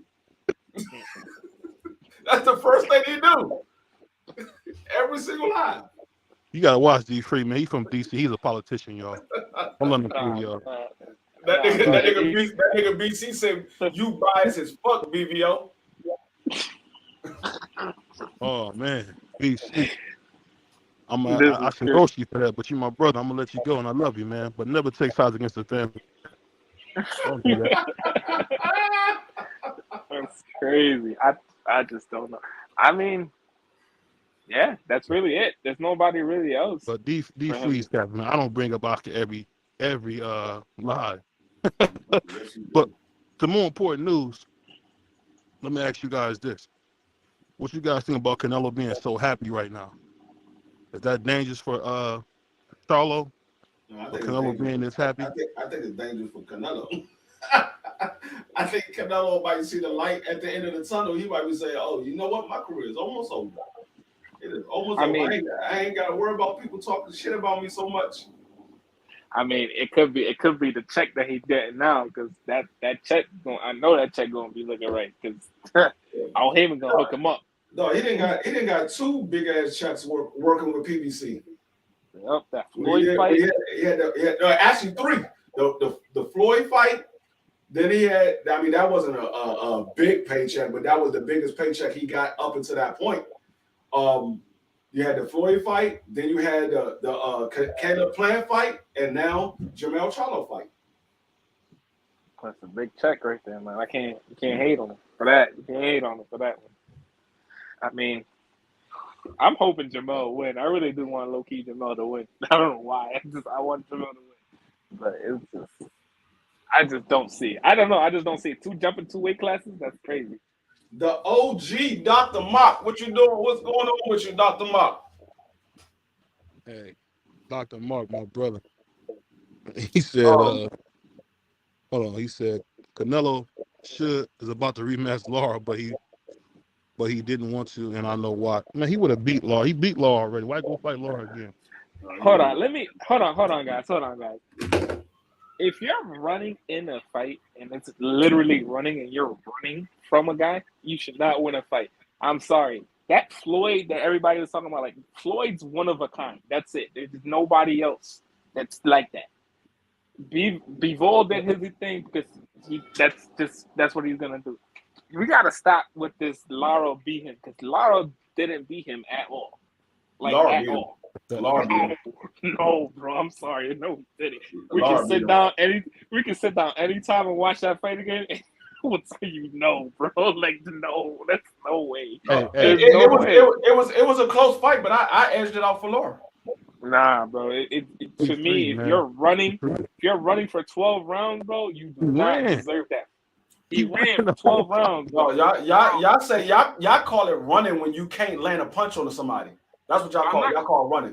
I'm not calling it running because what Floyd did was masterful. What Bivol Floyd ain't run. Floyd sat in the pocket. Exactly. That's what he tried. What I'm saying is, if you see a guy that box around the ring, y'all call it running. The same way they call it running when Devin Haney does it. They call it running because you can't land a punch on him. They call that running. That's not running. That's boxing. It's called hit and don't get hit. No, bro. No, bro. I don't want to say every round. I shouldn't. And I haven't watched this fight in 4 or 5 years. But Lara, I'm telling you, I only gave Lara maybe 4 rounds at most. I gave him. I was like, nah, there ain't no way he won that. There was just no way. There's just no way he won that. It was just no way. Like he did more of the elusiveness, if you want to call it that, than punching. Like, I'm sorry, but you can't win a fight doing that at all. You can never win a fight. So how many rounds did you give Sweet Pea versus Oscar? Man, Sweet Pea got 2 rounds, man. No, I'm not talking to you, BBO. I'm talking to Juan. How many rounds did you give Sweet Pea? I thought Sweet Pea won the fight, and he did the same exact thing that Lara did. He did the same exact thing. Yes, he did. He did the same exact thing. He ran for Canelo, man. He was scared of Canelo. I mean, he was scared of Oscar, man. He ran from Oscar. He outboxed him. He did the same exact thing. He outboxed him. Hold on, DFree. BBO, stop cheering on your grandpa. Stop doing that. Oh, here you go, man. Oh, crazy, man. For you saying something stupid like that, you know what I gotta do, man. You know what I gotta do? I gotta snatch that chain off your neck. Give me that rosary off your neck. You sound crazy. That's crazy, bro. You sound crazy. The boxing historian, what's going on? What's good, BVO, DFree? How y'all doing, man? What's going on? Hey, you know what I'm gonna do? I'm gonna end this debate right now. I'm gonna ask the boxing historian, man. Who won? Was it the great Oscar De La Hoya, the Golden Boy, or was it Sweet Pea? You say? Who won that fight? Was it the Golden Boy, Oscar De La Hoya, or was it Sweet Pea? Who won that fight? In the debate. Well, I thought Sweet Pea won the fight, to be honest. Oh, okay. He must have been drinking already. I had Sweet Pea winning, man. Straight up. You can't have somebody winning because they. Nah, bro. Like, I mean, hold on. First off, it was a boring ass fight. Like, it wasn't a high volume fight to begin with, so it's like it's hard to fucking pick rounds, bro. It's like one time, two. Like a nigga would be hitting niggas with 2 jabs in 1 round. I don't fucking know. Why are you asking me about that fight? I'm laughing because BBO do this every time, and everybody say Sweet Pea, and BBO be mad. Y'all niggas can hear me. Oh yeah, this nigga BBO be trying to get somebody on his side. He can't get nobody on his side. Jesus Christ. Hey. It's sad, BBO. It's just sad, dog. It's sad. All it is, man. I can tell you this. What's he saying? Hey, I'm gonna ask you this. Hey, BVO, you can hear me? Yeah, we can hear you. We can hear you. All Oscar did was miss a lot. I'm gonna ask you this, Juan. I'm gonna ask you this: Who you What's up, believe bro? won? Who you believe won that fight between Gary Russell and Mark Macedo? Gary. I thought Gary got it. I thought Gary. And you telling me you only gave 4 rounds to I'm a, Laura? But Gary You was more telling me you only aggressive. gave 4 rounds to Laura? But Gary was more. Gary winning that fight too. Gary was more aggressive than Lara. Like Lara was not trying to like stand there. No, bro, come on, we can't do that. We can't do that. We can't do that. I had Gary winning that fight too, but I'm just saying. You said Laura lost, but you had Gary winning that fight. You had Sweet Pea winning that fight, and they all fought the fight the same way that Laura fought. And Gary only had one hand. No, bro. Gary was more aggressive with one hand than Lara was with 2. That's how sad it was. That's how sad. damn. Oh my God. That's how sad it was because Lara is a sad fighter. Nah, I'm bullshit. He's not a sad fighter, but it's just, he didn't win against Canelo. I'm sorry. He just didn't win against Canelo. I've seen people. I had people rewatch the fight. They said they had Canelo winning. Then they rewatched. They said they had Laura winning. Then they rewatched. They said they had Canelo winning. So I'm telling you, it was a close fight. I could see it going either way. I just had Laura winning that fight. I respect your opinion. I respect your opinion. You know what I'm saying? I respect your opinion. Now, BVO. Yeah, I didn't watch that shit, so. Me and BVO right now gotta stop. BVO gotta stop cheering for Oscar the way he does. It's crazy to me. It's just crazy. It's sad. It's sad. That man. And this is the man that say he don't bring up Oscar every live stream. But yeah, I gotta tell y'all a little something about BVO. The first time I met BVO was when he joined the family, and the first thing he said, he wanted to debate me, Oscar versus Floyd, who has the better career. That's the first thing that he said to me. He wanted to debate me, Oscar versus Floyd. But this man don't bring up Oscar every live stream. That's your guy, BVO. Just say it. Hey, man. Ain't nothing wrong with it. Yo, Brian is ruthless in this. And Oscar just went in there and beat him to death. Did y'all see that fight? What fight? What fight did he? I saw him got beat to death a lot. Oh, because you know why you think Oscar get beat to death? Because Oscar had heart, man. He fought Manny Pacquiao. He fought Floyd Mayweather. He had to fight none of them dudes, but because he was just such an iron champion, he just said, "Let me go get him." All right. I can't take that from Oscar. He got in there with everybody. No, I think Oscar was a hell of a fighter. I think he was a hell of a fighter. He just didn't beat Sweetly. That's it. And like I said, at that time, I was an Oscar fan at that time. So let me ask you this, right? We all remember the Trinidad fight. Who you had winning that fight? Between Oscar I had and Trinidad. Yeah. I had Trinidad. I had Oscar winning that fight until he played around the last 4 rounds. He thought he had the fight won, and he played around the last 4 rounds. All right, so let me ask you this. Yeah. Let me ask you this. Was it a close fight before the 4 rounds? Oscar made it a close fight the last 4 rounds. It wasn't close up until the last 4 rounds. I had Oscar winning. I had him winning by I had him winning 5-3. Yeah, the way I scored it, I scored the first 6 rounds of the fight. I had Oscar winning 5 of the first 6 rounds. I had him up by a lot. But then later on in the fight, it's like I had Tito winning the last 4 rounds, especially the championship rounds. So it's hard to take it from Tito, you know what I'm saying? Yeah.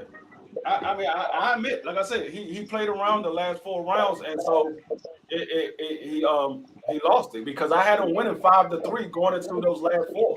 I had him winning 5-3, but he played around and Tito just took it from him. But I think it's much. But funny, man. I don't even think he played around. He was just exhausted, DFree. Because that wasn't his style. You got to remember, Oscar was boxing and moving a lot more than he usually did. I saw that man Oscar. Now, when we talk about running around the motherfucking ring, Oscar ran those last 4 rounds. He ran, literally ran around. Cardio session. So you want to talk about somebody running? Oscar ran those last 4 rounds. You know what's funny, y'all? Hey, y'all can attest to this. This brother DFree, man. First, he don't like Ring Magazine. Then he say Oscar's not the greatest Mexican fighter. But let me ask y'all this. This is more important than boxing. You're not. Do you guys lose respect for Tank for fighting Esau Cruz for a payday instead of going out for legacy? For what? I mean, nah, not really. I wouldn't be. I mean, like, I don't like that fight, but I'm not gonna be like super pissed off at it. Like, if he promises to go after Shakur or somebody, I mean, it just is what it is, BBO. So I can't be mad at Tank for not going after Tio, and Tio is not in his weight class. Now Tio was in his weight class, then I'd be like, okay, he should be going after Tio. If he can't get Shakur Loma, he should be going after Tio. But Tio's in another weight class that Tank said he don't want to fight at. Oh no, I'm not saying he should get Tio. I'm saying for us, because let's be honest here. Marky Dan, you're a historian. You know that we need to see Shakur versus Tank. Like, I don't know how you can say that as somebody who watches. Man, you watching Jack Dempsey fight, man. We done watched a bunch of these great fighters, man. Who was it? I can't think of what's that guy, Sugar Ray Robinson versus starts with a D, man. I can't remember his name, man. But Shoot. I'm just saying when you watch all these great fights, man, you gotta put the film out there. Is Shakur the goods? Can he beat Tank? Can Tank beat Lomachenko? Can Tank beat Frank Martin? No. If he's at 135, go there and stop everybody or beat everybody at 135 like all the greats did. That's what Sweet Pea did. I think at this point in his career, he beats Loma. I think there's nobody at 135 right now that beats Tank right now. Now, a couple of years from now, it might be a different story. But right now, I think there's nobody at 135 that beats Tank Davis. Right now. Then test that. We need to see him in there against Shakur Stevenson, in my opinion. But those are the two biggest fighters at 135. It's not up to Tank Davis because Bob already said he's not trying to make that fight happen. So we can't put that on Tank Davis if Bob is not trying to make it. Tank is his own man. He could ask for that fight. But Bob they didn't want to make the Tito fight. They didn't want to make the Tito fight with Don King. But Oscar said, make that fight now. Yeah, that's Oscar. That's Oscar telling Bob. So that means you need to tell Shakur to tell Bob make that fight. But DFree, my thing is I have a hard time believing that if Tank Davis came to Bob Arum with an offer that they would turn it down, or that what's Shakur's manager name? Jay Prince. I have a hard time believing they would turn that down, or that they wouldn't at least pursue it. I'm gonna tell you why they would turn it down. I'm gonna tell you why they would turn it down. Because it's called something by the name of cross promotion. Bob is not getting all of the money. Bob like making his in-house fight because he gets all of the money. When you doing cross promotion, he's not getting all of the money. He might not. He probably not even going to get 50% of that.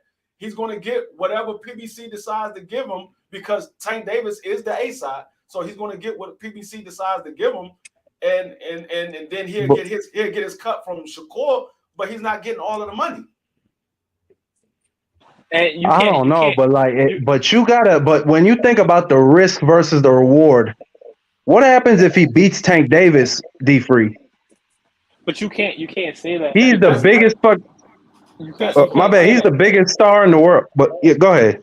You can't say that. You can't say that these dudes ain't trying to make these fights. Cause Tank obviously made the fight with Ryan. On both sides, they made that fight happen. So you got to think about it now, like as in, all right, Bob, what the fuck is going on? Because it's like, why are you not making these fights? Well, that's something to say that, Juan, because at the end of the day, say what you want about the great Ryan Garcia. At the end of the day, he's a big star on social media, man. No, the thing is, y'all gotta look at what it is. It's the other fighter going to their promoter saying, I want this fight.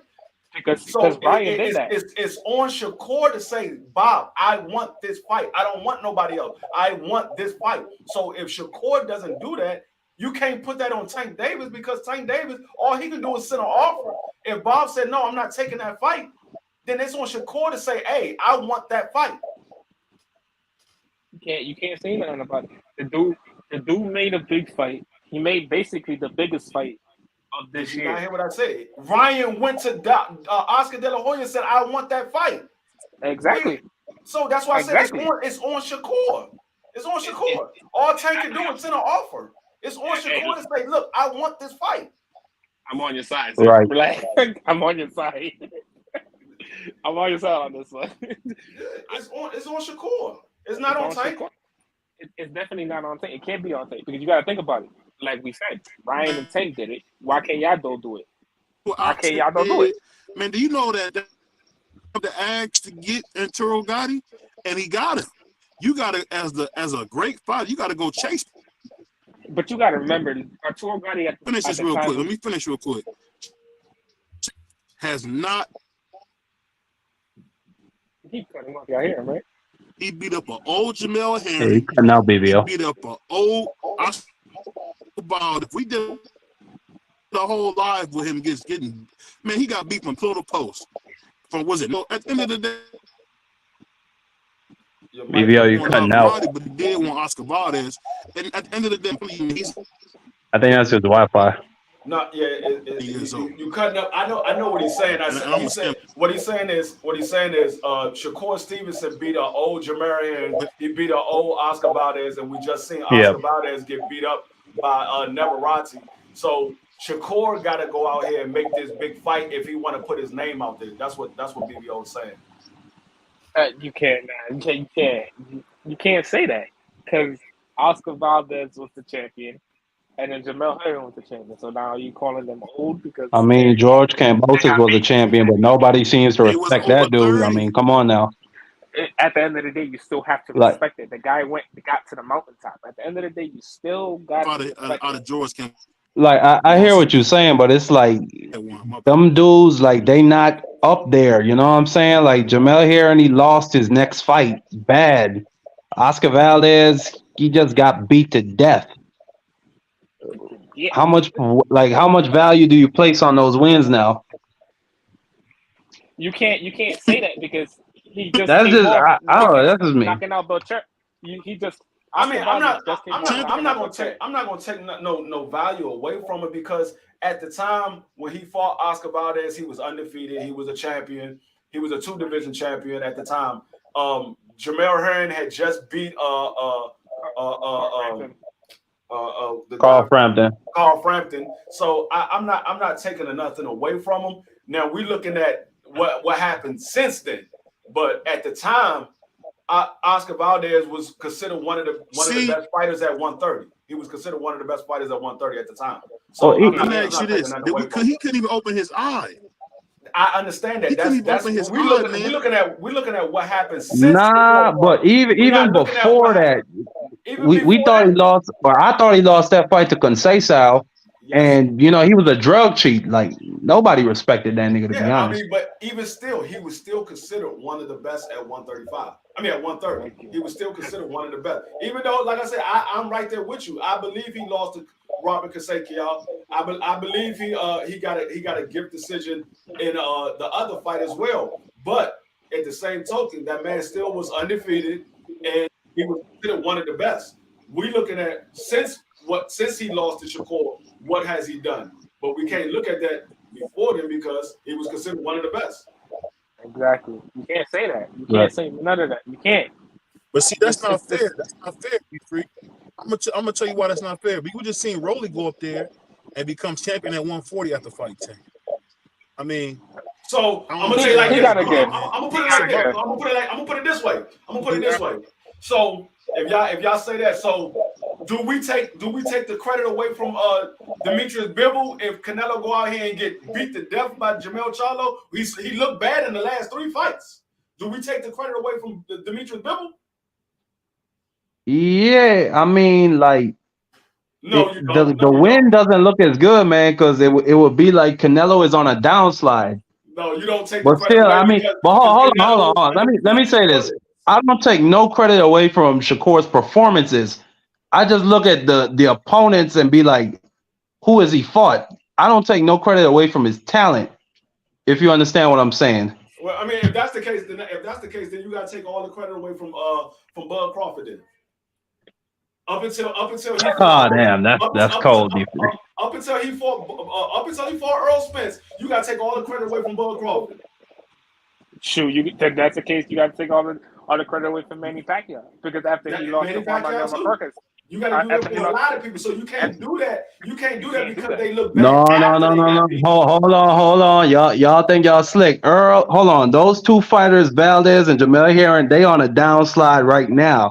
They've lost fights after they took the ass whoopings from Shakur. I'm glad you said that. Earl ain't got there yet. I'm glad you said that. We ain't to that point yet. I'm glad you said that because when Bud beat Julius Ndongo for undisputed, everybody was saying, "Oh, that's a great win." Julius Ndongo got knocked out 5 times since then. He got knocked out 5 times since then. So do we take the undisputed away from Bud Crawford? Do we take that away from him having a great win, beating Julius Ndongo? Yeah, a lot of people did for years. No, you can't say that. No. But this is what I'm saying. I don't take credit away from the achievements of winning those belts or the performances. If you understand what I'm saying, I don't take credit from that. I'm just saying the opponents, I don't look highly upon them. I don't look at Julius Ndongo and think of fucking Earl Spence or if you want any elite fighter if you understand what I'm saying. But who's to say because they got beat up so bad that their career went downhill after that? DFree, let me get one. That could be a factor as well. I'm not gonna say that's not. If that's the case, right? If that's the case, when Kell Brook beat Sean Porter, right, and then he went up and fought Golovkin, was he done after that? Was he just on a downward spiral after that? Yeah, he was. Yeah, he was. After he got beat up by Golovkin, yeah, I thought I thought that was stupid for him to go up there and take that ass whooping. It was over for him after that fight. So that means you take credit away from that was a fight he never should have took. Kell Brook then. You take credit away from Earl Spence then. I was about to point that out too. Absolutely. Man. Absolutely. You're going to take this to the max, DFree. I'm just saying, listen, again, take no credit away from the performances. I just don't think, I don't look at Kell Brook and I don't think Bud Crawford or Earl Spence. I don't think of fighters at an elite level. That's all I'm saying. At that point in his career. All right. So another great example, Sean Porter. So do you just take that away that he's on a downward spiral after losing to Errol or even losing to Kell? That's the case? Because after he lost to Kell, he beat Danny. God. You see your argument just has no case. Yes, okay, yes, I understand. Your argument has no great case to that. I'm just saying, you got to look at the time that they fought. You look at the fight at the time that they fought, not after they fought, because they didn't fight him after they fought the first time. They fought him at the time that they fought, and at the time that they fought, they was good fighters. Now, what happened after that? It could be the effect of how they got beat up. It could be the effect of they just ain't as good no more. I mean, we don't know when Father Time decided to rear his ugly head. So it is what it is. I mean, Jamel Herring was 35 when he fought Shakur Stevenson, but he had just won the title. He had just won the title at 35. So it wasn't like he was old when he won the title. So now all of a sudden he old because Shakur beat him up. And Bud Crawford, we just saw him fight at 35, and that man looked amazing at 35. He lost twice before even winning the title. So it's like, where does that argument really lay? Hey, I don't know if y'all just caught that. That brother DFree is wild. But that brother. I knew you was gonna say something. My I God. trying to say nothing. Clean your language up, man. This guy is sick. But you know what? At the end of the day, man, just say what it is. Because y'all like Shakur, y'all gonna give him all the breaks. I believe Shakur is a great talent. I just don't think he could be. I don't think he could be Tank. It's not a lot of people that I believe that can beat Tank at this point in time in his career. I think Tank's seen every style there is to see, Tank is very underrated as a boxer. So people just look at Tank as a knockout artist. They don't look at Tank as an actual boxer. So they tend to overlook the fact that Tank is a great boxer as well as a knockout artist. So I just think that he's very underrated as far as his boxing ability. I think so too. Yeah, I agree. I think Shakur could win a lot of rounds, but it's just at some point Tank is gonna land. But when Tank lands, that's when the fight is gonna start. I think to me, it's if that fight does happen, Shakur just is gonna be very cautious. I think that's when you get caught too. So you can't really be extremely cautious. It's just even still, it's just And that power makes difference. And I seen how Shakur looked when he's in there with a puncher. He didn't look good. He didn't That's look what good when he was in there with a puncher. that's what I'm saying, DFree. That fight will also be the test of the type of, is Shakur really one of them type of great fighters he says he is, like Sugar Ray Leonard? When he gets hit, is he gonna fight back? Is he not gonna run? You know what I'm saying? I don't think too many people will fight back if Tank Davis hit him. It ain't too many people that will fight back because when they feel that power, they were like, "Oh, this is a different level. I'm not used to 135 pounders throwing punches like this." That's a fact. Yeah, man. I just want to see it. I want to see it. I just don't. I don't think Bob is interested in making that fight. Now he can prove me wrong and say, you know what, fuck it, let's go ahead and make this fight, and we can have a Tank Davis versus Shakur Stevenson, and we'll see what the outcome be. The outcome will be what it is. But I just don't think that Bob is interested in making that fight. I don't think he's interested in making a fight with Tank Davis with none of his fighters. I think he knows what type of fighter Tank Davis is, and he's not trying to spoil none of his stars right now. And you got to remember, Shakur is only 26 years old, and Shakur's just now getting into his prime. He's not trying to fuck that guy up. Yeah, Tank is in his prime right now, so it's not like, you know, it would kind of be fair. It wouldn't really be fair. It's just, I don't know. I feel like that fight would probably never be made, but we'll see. Mm. So funny, I want to ask y'all this before we get out of here. Do y'all think the Anthony Joshua versus Deontay Wilder fight is going to be like Bermane Severn too, or what y'all think? How you think that fight going to play out? That boy about to get put to sleep. I'm not even going to hold you. Pause. He's gonna get put to sleep. It's gonna be bad. At some point that right hand is gonna land, and when that right hand lands, he's gonna look like Deontay. Why don't get you know, a long time ago, I was an AJ fan, and you know what? I'm rocking with this nigga in this fight. I got AJ in 5 rounds, nigga. Let's go. He gonna be looking like Bambi. That's all I'm saying.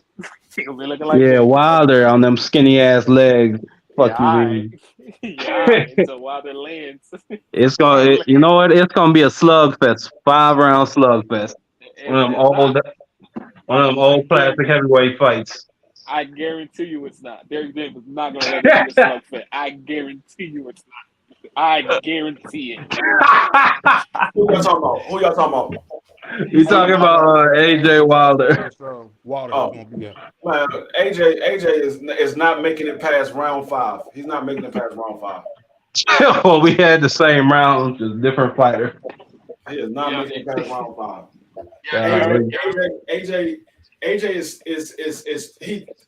he's too hesitant. And the one thing that I noticed about AJ, if he get hit with a good shot, AJ tends to clam up. Ever since he got beat up by Andy Ruiz, he clams up when he gets hit with a big shot. And you can't do that with Wilder. You can't, because all Wilder gonna do is just unload on you. And so he's gonna be there for the pickings. He can't do that with Wilder. He's gonna pick him apart. Yeah. This gonna be the test of Derek James, man. Can he figure out how to beat Wilder? I don't even think it has nothing to do with Derek James. I think just AJ just not that good of a fighter to be able to beat Deontay Wilder. I don't think he's not that good. I don't think it has nothing to do with Derek James because you can be the best trainer in the world. You can't train your man to have a good chin. Yo, Deontay Wilder is going to knock him out, bro. not You even can't train that man to have a good chin. He could be that. He could outbox Deontay Wilder for the first 10 rounds and get caught with a nice shot in that 11th round and go to sleep. Let me ask you something. That has nothing to do with Dirk James. You know, when in that round that he knocked down Tyson Fury, I think it was in the last round. When he knocked down Tyson, was that count mad long? Wasn't it long? It was just a long count, right? It was just like it was a long count. Nah. The rule is if the fighter is not in the neutral corner, the referee stops the count and instructs him to the corner. Then he picks it back up. That's the rule, my nigga. I don't even care what the rule is. Tyson Fury said he was asleep when he woke up. The ref was at 5. Oh no, you're talking about the first fight. Oh yeah, he was out. When that man, yeah, because that's the only one they went 12 rounds. When that man went down, he was asleep, and the referee was standing right over top of him. 1, 2, Tyson, get up. 3, wake up, nigga, wake up, man. I don't like that nigga Fury, but he is special. I don't care what nobody says. That's a different level of will and heart to get up off that canvas. I mean, if you know you in the last round, you're like, man, I just gotta make it out of this round. I might win this fight. I just gotta make it out this round. Let me get up. Let me just get up. Sure. I'm not gonna hold it. I thought when you got Wilder going up, when you got Deontay Wilder on your ass, think about that, DFree. Put that into context, shit. I'm gonna do an Oscar De La Hoya. My ass gonna be on my motherfucking bike. I'm gonna run like a motherfucker. Man, that nigga he gonna literally chase me around the ring. Literally, I'm gonna be running. You're gonna be hiding behind the referee. I'm gonna push the referee into him and everything. When AJ get hit, that's what he gonna be doing. He was running on the bicycle. We ain't never gonna see that man again. I see that man right again. I'm not no punk. I ain't no bitch. I ain't none of that. But if Deontay Wilder hit me, I'm going to sleep ASAP. Like a man. They're gonna be like, yo, he missed. I said, no, he did not. The tape on his glove hit me. I'm out.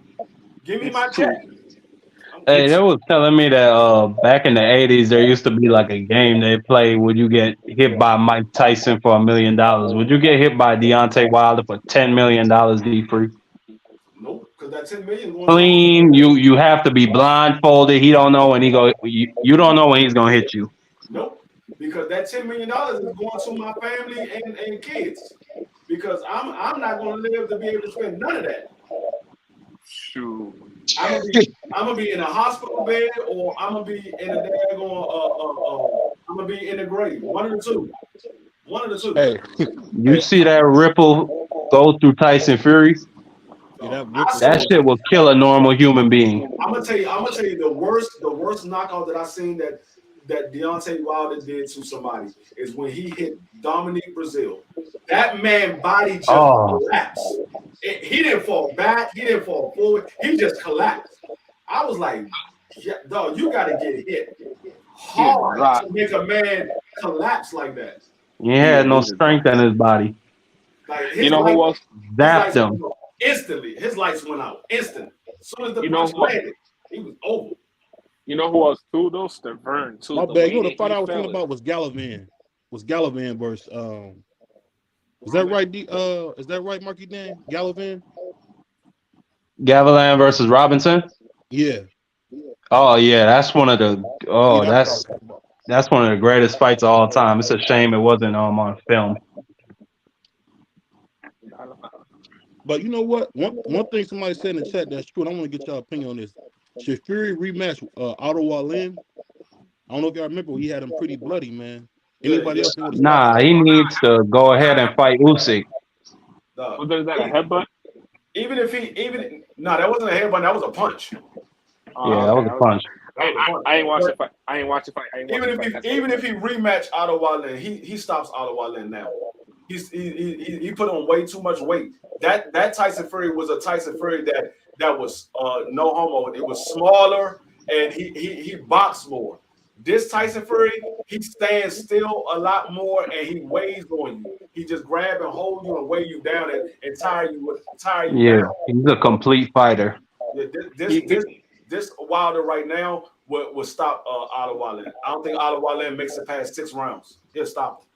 But I can't be too certain about Wilder either, DFree. I mean, we've only seen him for 2 minutes in the past year and a half, and the the 2 fights before that, he got beat to death.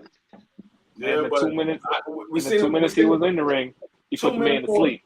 But that's something. But that's something that impacted a fighter like Mike Tyson.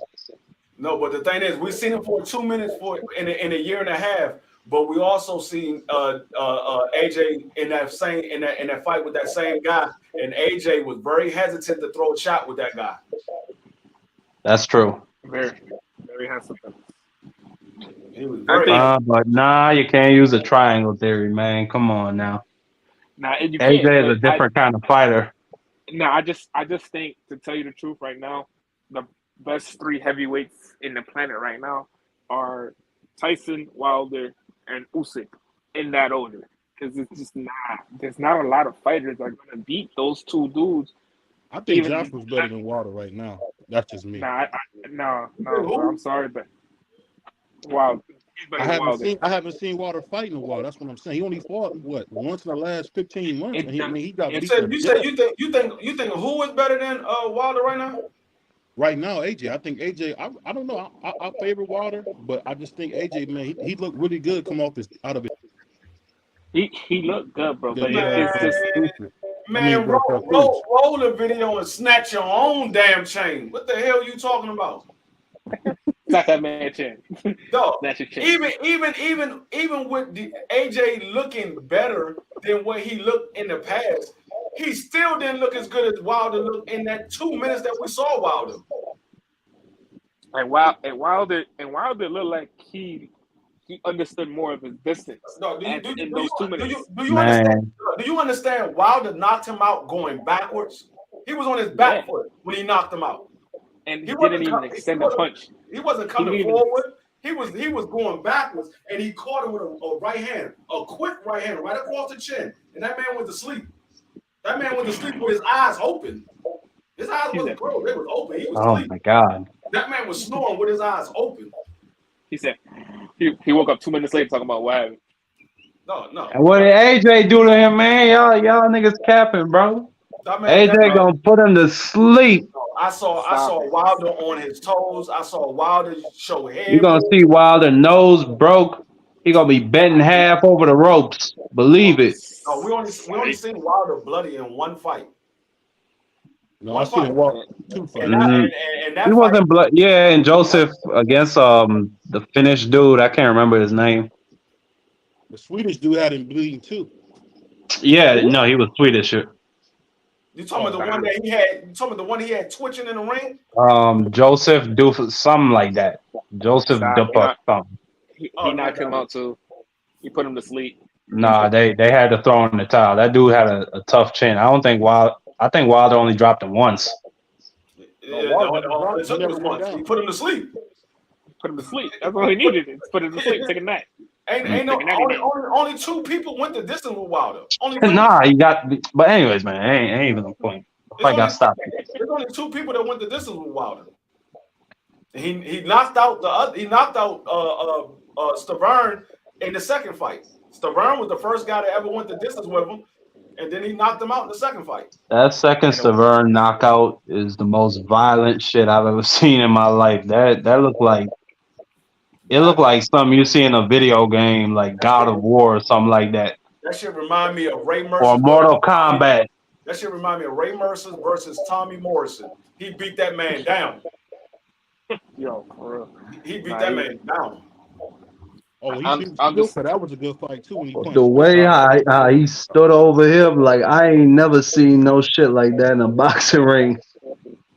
I just don't see that dude losing to AJ. I didn't see it 4 years ago, and I don't see it now. We're gonna see, man. Well, you talking about two different mentalities. Wilder is coming in there with all the confidence. AJ's coming in there still questioning himself.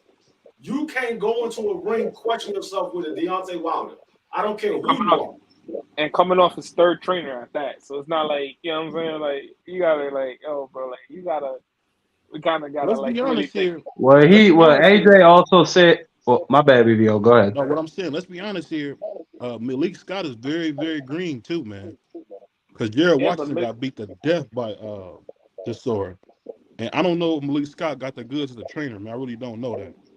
but Gerald Washington is kind of like No. over the hill. I Did wouldn't say over did the hill, but over the you hill. just compare Jared I Washington? mean, You compare Jared Washington to the guys that Derek James got? What I'm saying is, I'm just telling you that that's the fight. That's one of the fighters that Malik is training. You And if talking you think about of, you talking about a B class level fighter versus A class level fighters that but Derek think James got about it. He knocked out Robert outside he of knocked Ryan Garcia. he knocked Outside out of Ryan Robert Garcia. Lewis worse than AJ did. No, outside of Ryan Garcia, Derek James have all A class level fighters. Outside of Who's Ryan. Garcia then? Ryan is like a B level. I give Ryan like a B level. Maybe C, maybe a C plus. I give him maybe a C plus. I give him a B plus. I give him a B plus. Why not? yeah, I'll be give him a generous. B. I say You maybe. know what it is? And the only He's reason good why enough to beat Olympic gold medalist, so I'll put him at a B. the only reason why I say a C plus is because he has no footwork and he only depends on his left hook. That's all he has. He don't have no footwork. He don't have no hand movement. And I got to see how he looked versus with Derek James. I got to see how he looked because right now, the last the fights that I seen of him, up until Tank Davis, that man was a C plus at the most, a C plus at the most. Is he fighting Rolly? Is he fighting Rolly his next fight or something like that? No, if he fight Rolly, I heard that they're pursuing that fight, but Rolly has a fight mandated with Ohio Davis. yeah, Ohio Davis took his mandatory. He said they're gonna either give me my mandatory fight or I'm suing their ass because he's been a mandatory for like 2 years. I've never seen that dude fight. I gotta watch him fight. They made him. He was like a big hype job, but then Josh Taylor made him quit, as Josh Taylor took all his momentum. Yeah. But now he's back. I gotta give him his credit. He on a comeback. Yeah, he's not a bad fighter. He's good enough to beat Rolly. He's good enough to beat Rolly. No, he's gonna beat the shit out of Rolly. Like, I don't have a doubt in my mind. He is going to destroy Rolly. He's good enough to beat Rolly. Rolly is not he's not. I don't even know if he's at the level of a pro fighter. Like, I'm gonna be serious. I know, I'm not gonna go that far, but he's just not good. That kid hits hard though. That's one thing I can't say. Rolly, Yeah, he athletic. Rolly is what you call That's it. a overachiever. That's what you call it. He's an overachiever. Yeah, He was placed in the right situation at the right time, and he got the belt. And even though he was getting beat up by that old man, he was getting beat up badly. That man was getting beat up, and that referee stepped in there and saved Rolly's ass. man, that's a goddamn shame, DFree. He was getting beat up badly. DFree's on because you're making me laugh. No, Rolly was losing on that scorecard. Even with the drop that he gave that dude in that round, Rolly was losing. But you don't think maybe the old man was getting tired? He could have stopped him late. No. Dang. He got caught with a good shot and he went down, and then the ref was like, "That's my opportunity to stop this fight." He said, shit, I'm not gonna get paid today." They wanted Rolly to win that fight. They wanted Rolly to win, and he found the right opportunity to stop the fight. That's a goddamn shame. You had to get a robbery gift against a 43-year-old man. Even Earl said that shit. Earl was like, "Man, Rolly was getting his ass whooped by that old man. He was getting beat up by somebody's grandfather." Man, I mean, you can't. I don't know. Yeah. Because that's really Earl said that Earl got beat to death the next fight he got in. So you can't really go off what Earl said because he got beat pulled the post. That ain't got nothing to do with the fact what he saw. Facts. Shit, Oscar saw Rolly getting his ass whooped, and Oscar. The last time I seen Oscar, he was rolling around on the ground from a body shot from Bernard. That's true. People to stop saying that Tyson Fury cheated. He said Fury cheated, plus the ref and commentary were all against Wilder. Fury should have Here we been go. notified because he was Here allowed we go, guys. that is BBO. Fury. Hold on. Oh my bad. He said Fury pulled. Then we got to see a different fight over what's it, other than boxing. I don't get this whole that Fury cheated stuff. What y'all think about that? Yeah, there's actually a story Stop about that. Fury cheating again. That like he took some type of testosterone, and to cover it up, he said that he ate horse meat and he paid off a farmer to back up his story, and then he never paid. But apparently, he never paid the farmer, and the farmer came out with the story, and he was That banned sounds for a like little while in the UK. He was banned more than for a little while. That man was banned until he went back this past year. Actually, Yeah, he's a banned for a couple years, lot of right? testers out there. That's why he said Vegas is my new home because he got banned in his own country. He's like Vegas is my Yep. new home, and now he can't come back to America. Well, He always got something going on around him. He ain't got no home. Nope. yeah. You know what's so funny though, man? That dude Daniel Kinahan, man, he not in jail at all. That's crazy. But his fighters keep coming up over here. Man, I don't know, bro. That nigga, I don't even know what to say, bro. That man better stay hidden wherever he's hiding at. He better Yeah. stay there. I don't even want to speak his name. That shit is. Hey, this our last topic for the day. I want to ask y'all all this. Is KSI and Jake Paul, Logan Paul, are they good for boxing? I don't think they have anything to do with boxing. I think that they are in their own little section with their own little fans, and that when they have their own events, they do draw casual attention. But I don't think they have anything to do with boxing. Boxing has its own atmosphere. It has its own fan base. It has us talking about it. Like I don't see what Jake Paul has to do with us. What I would say is Jake Paul is good for what he's doing for the women's sport of boxing. I give him that. Agree 1,000%. I mean, I don't really care. To tell you the truth, he's bringing money in, but it's not. I don't really care. To tell you the truth, it's not boxing to me. Like, tell you the truth, you fight one mediocre boxer in Tommy Fury, and then you lose, and then you come back and fight Nate Diaz. From there, it's just I don't even want to hear from you no more. Because I know if I seen Rockman got him, he would have knocked him out. He would have put him to sleep. Like Rockman would have put him to sleep for sure. Nah, did you see the Rockman sparring footage with Jake Paul? Yeah. He embarrassed him with his left hand. Yeah, man, Nothing but his left hand. I just don't think. I don't care for it. It's influencer boxing. It's like celebrity boxing from back in the day. That's what it is. It's just not. I don't care. I think he's doing great for what he's doing for the women's division. That's great. That is. Hey, but not only that, the men's division, he got that fighter H2O Silv. I think that dude is special. Yeah. And he fight at 135. I don't know. We'll see. We'll see what he got in a couple of years. You know. What? He's What 10-0 with 9 KOs, bro. How y'all feel about Andy Cruz? I saw his performance.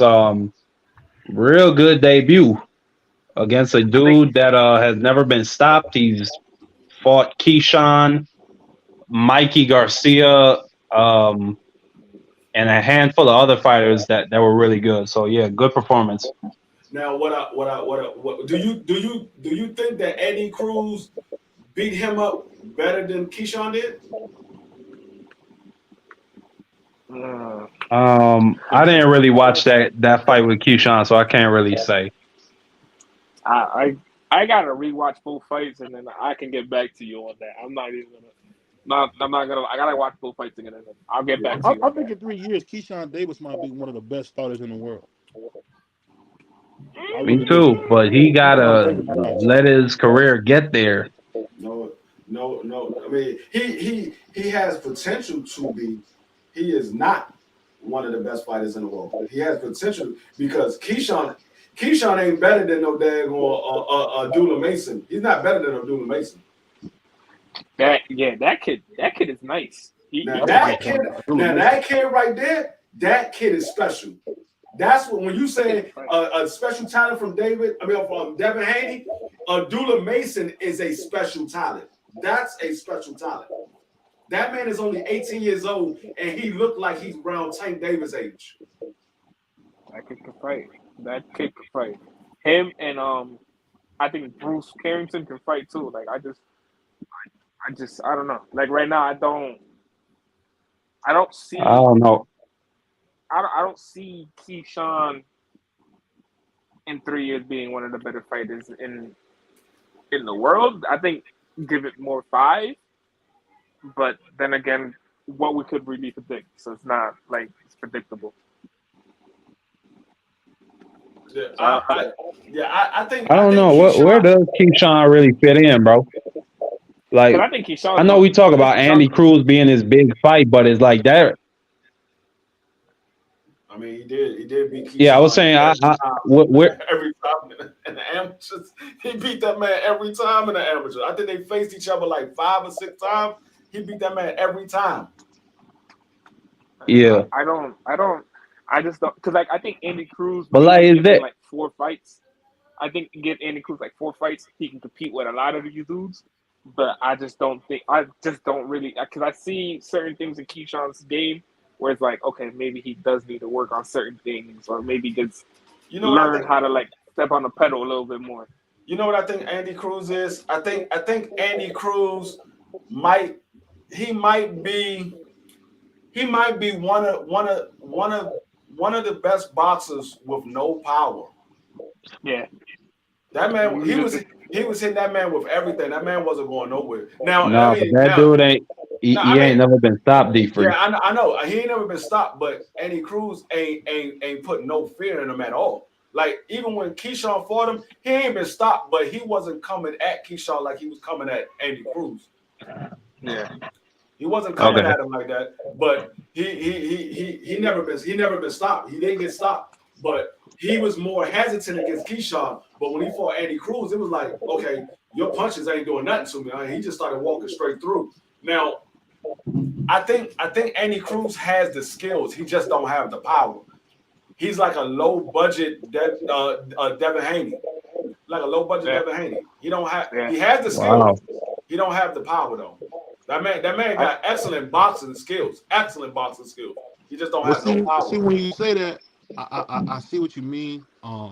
As far as the power, but it just depends. I feel like this. It just depends on how he grows into the weight class, because he's still so young, man. I think he got a lot of promise, man. Like you said, I think as he goes up in weight, he might get a little bit more pop, but he's never going to be a knockout puncher. Yeah, no. That's why I said I think he's going to be a low budget Devin Haney, because he don't have the size. Pause. He don't have the size. He's a short guy. He's short. I think Andy Cruz only like 5'6". He's a short guy. He's not gonna be too much bigger than what he is. I don't see him going up to 140 or 147. I think he might be at 135 for the rest of his career.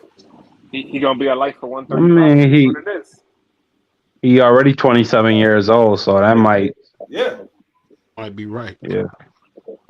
It's not. But I gotta ask you this real quick. I gotta ask you a quick question. To my brother Big Mo, or my man Marky Dan. Let me ask you this, man. How good would you say? We talked about saying life for a little bit. Can we honestly say that Muhammad Ali is a top 3 heavyweight with people like Sam Lanford, Jack Johnson? Can we really put Ali as a top 3 heavyweight? Honestly, a true top 3 heavyweight all time? Well, listen, BBO, that is different eras. Really, you have to cut it off at the 1930s. That's I'd say that's the point where they stopped having 20-round fights and 35 and 40-round title fights. Muhammad Ali fought in his own era with his own great fighters. He fought Sonny Liston. He fought motherfucking Cleveland Williams. Then he got stripped of his title sat for 3 years, lost his prime, and came back. You know what I'm saying? And I don't know, bro. It's just I separate those eras, BBO. I don't include them. But Sam Langford was a special talent, and he could fight in any era. Yeah, he But was. He was. see, my thing was, I think if Sam Langford fought Ali at his best, I think he would stop him. That's what I'm saying. I don't know. Sam, I mean, it's crazy. Like I've been researching Sam Langford the past couple of days, and it's crazy watching this tiny 5'5" dude beating up heavyweights like nothing and controlling them on the inside and jabbing them and making them miss. I mean, he was called the Giant Killer. He was called the Giant Killer for a reason. The Giant Slayer. I just seen quickly in the chat. I gotta say, I need you to send a message. Tell A1 that we found out that his parents are cousins and that he's wearing lugs with dress socks. I want you to send that message to that punk A1. I want A1 to know that he shop at Ross and get all the suits from Gabriel Brothers. Don't ever come at me when I'm not on the chat. I want you to send that message to that punk A1. But keep going, y'all. My bad. I had to make sure I said something. But I mean, he was called a Giant Slayer. I mean, that man Sam Langford, he was a man to be reckoned with. I mean, that man did some things that even Mike Tyson couldn't have done. Mike Tyson couldn't do what Langford did, and Mike Tyson at one time was considered one of the most feared men on the planet Earth, but Sam Langford was doing stuff that Mike Tyson didn't even do. DFree, I sent BBO a footage of Jack Dempsey, and he was basically saying, this is years later after his career is over. He's 60 years old, but he was basically saying that his manager was approached with an offer to fight Sam Langford, and he turned it down because he said he knew Sam Langford was gonna knock him out. Yeah, because Jack Dempsey did like my nigga. Remember, Jack Johnson fought Sam Langford and beat him, and then Jack Johnson won the championship, and Sam Langford tried to fight Jack Johnson, and he turned it down. No. What happened was Jack Johnson actually beat Sam Langford. I know. But what people said, what people said was it was a robbery, and then Jack Johnson didn't want to give him another shot, specifically for that reason. Hey, if they say it was a robbery and you really believe that you beat that man, you give that man another shot and show everybody that it wasn't no robbery. No, you don't. You know why you don't do that? Because think about it. Jack Dempsey's talking about when he got offered that fight, Sam Langford had one eye and was 40 years old. No, I'm talking about Jack Johnson. I'm talking about Jack Johnson. Okay, I see what you're saying, but I'm just Jack Johnson beat him, and they said it was a robbery, and he wanted a rematch, and he wouldn't give him another fight. No, but here's the thing, DFree. Jack Johnson, all the way back then, understood the business of boxing, and it's unfortunate because he understood the color line that came to the heavyweight championship. It's real sad, and a lot of great fighters like Joe Jeanette, Peter Jackson, they didn't get their opportunities, even though they were great fighters. But people didn't want to see two black fighters fight for the heavyweight championship. They wanted to hate Jack Johnson, and they wanted a fighter, a white fighter, to come and beat him. I mean, there's not a lot of fighters that you can compare to Sam Langford. Like, and you can't compare a lot of these, like even the 70s. You can't compare a lot of those fighters to those fighters from the 1920s, 1910s. Because those dudes fought basically every other week or something like that. So it's not like it's a lot of those dudes are just, I don't know, but those dudes are made different. I don't know. Those guys are definitely made different. So it's just like you really can't compare those. Well, let me ask y'all this. You talk about boxing. How come we don't talk about John L. Sullivan?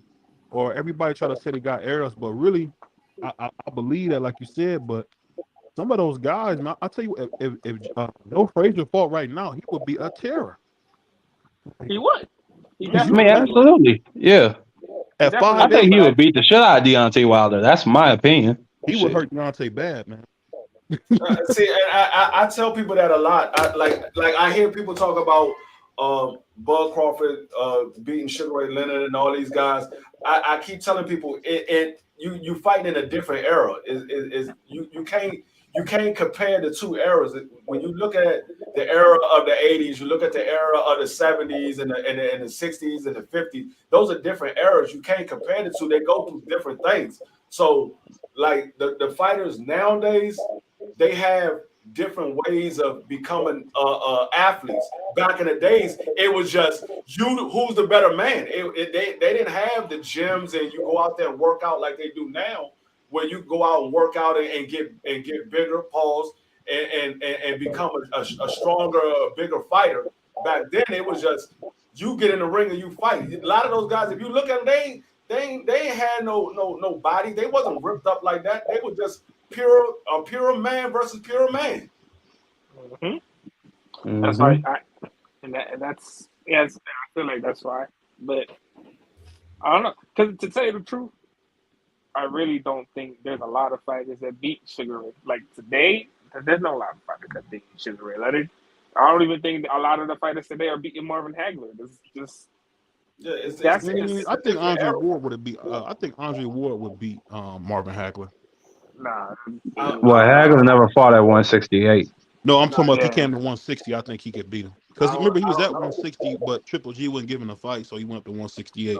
I mean, I don't know about that. Ward dragging himself down to fight Marvin Hagler. I don't think so, BBO. That ain't happening. It's not too many. At Hagler's peak, there's not too many middleweights that I'm looking at and say, okay, yeah, he will beat Hagler. It's not too many.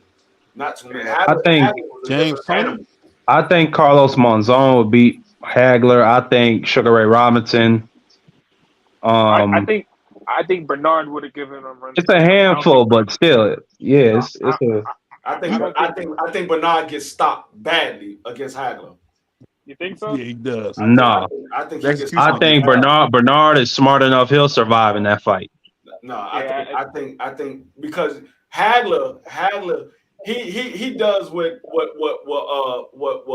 Earl was doing to Ugas. That man, he'll hit you in your shoulders, he'll hit you in your arms, he'll hit you in your elbow. He make it where you don't want to throw another punch. That's the same shit Bernard Hopkins do. What you talking about, DFree? Bernard Hopkins don't hit as hard as Hagler though. You don't hit as hard as Hagler. That's true too. Yeah, that's true. But he got fast hands, he got fast feet, and to me, he's a better fighter on the inside than Hagler. No. Hagler might be more active. I'm just saying. I'm looking at the body frame and I'm looking at the power that Hagler throwing. I think he'll break something on Hopkins. I think he'll break something. But that's when we talk about these special fighters. I think Bernard is going. Whatever happens, I think he's going to overcome. That's just me. He didn't overcome versus Roy. But well, he's gonna find somewhere to survive. That's what I know. But that's what we mean about like generational fighters. There's not like a lot of generational fighters, but they were great fighters in those eras. Like generational. I mean, we talking about like we drop those dudes anywhere at any time of day, like here, and those dudes are gonna compete with whoever at that time. So it's like. There's not a lot of those. There's really not a lot of those. It's funny y'all say that because it's a brother I know out there named A1 that's still wearing FUBU Platinum and Kelly Green. So video you petty, bro.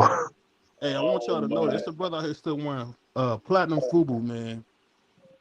With the big long socks. He still stuck his pants in his sock. He's still wearing Jabot jeans and Jesus, Jabot, I haven't heard that in years. Tommy Hilfiger, you know. Oh man, but yeah, I just look at the fighters now. It's like a lot of people say, "Oh, this person would be able to last in this era." I'm like, dog, y'all gotta watch those eras and watch what those guys went through. It's totally different than what we go through nowadays. People got so much stuff that they can do to make themselves a better athlete. Back then, they didn't have all of that. It was just you. It was this man versus that man. Who's the better athlete? So I just look. Or you had your sacred sports rituals, Like some niggas would run in the mountains or whatever they do. But to me, the best way to train is the old school way. Because a lot of the old like great fighters train the old school way. Like it's you and the trainer, and if you have a special strength and conditioning coach and whatever, that's on you. But today it's too soft.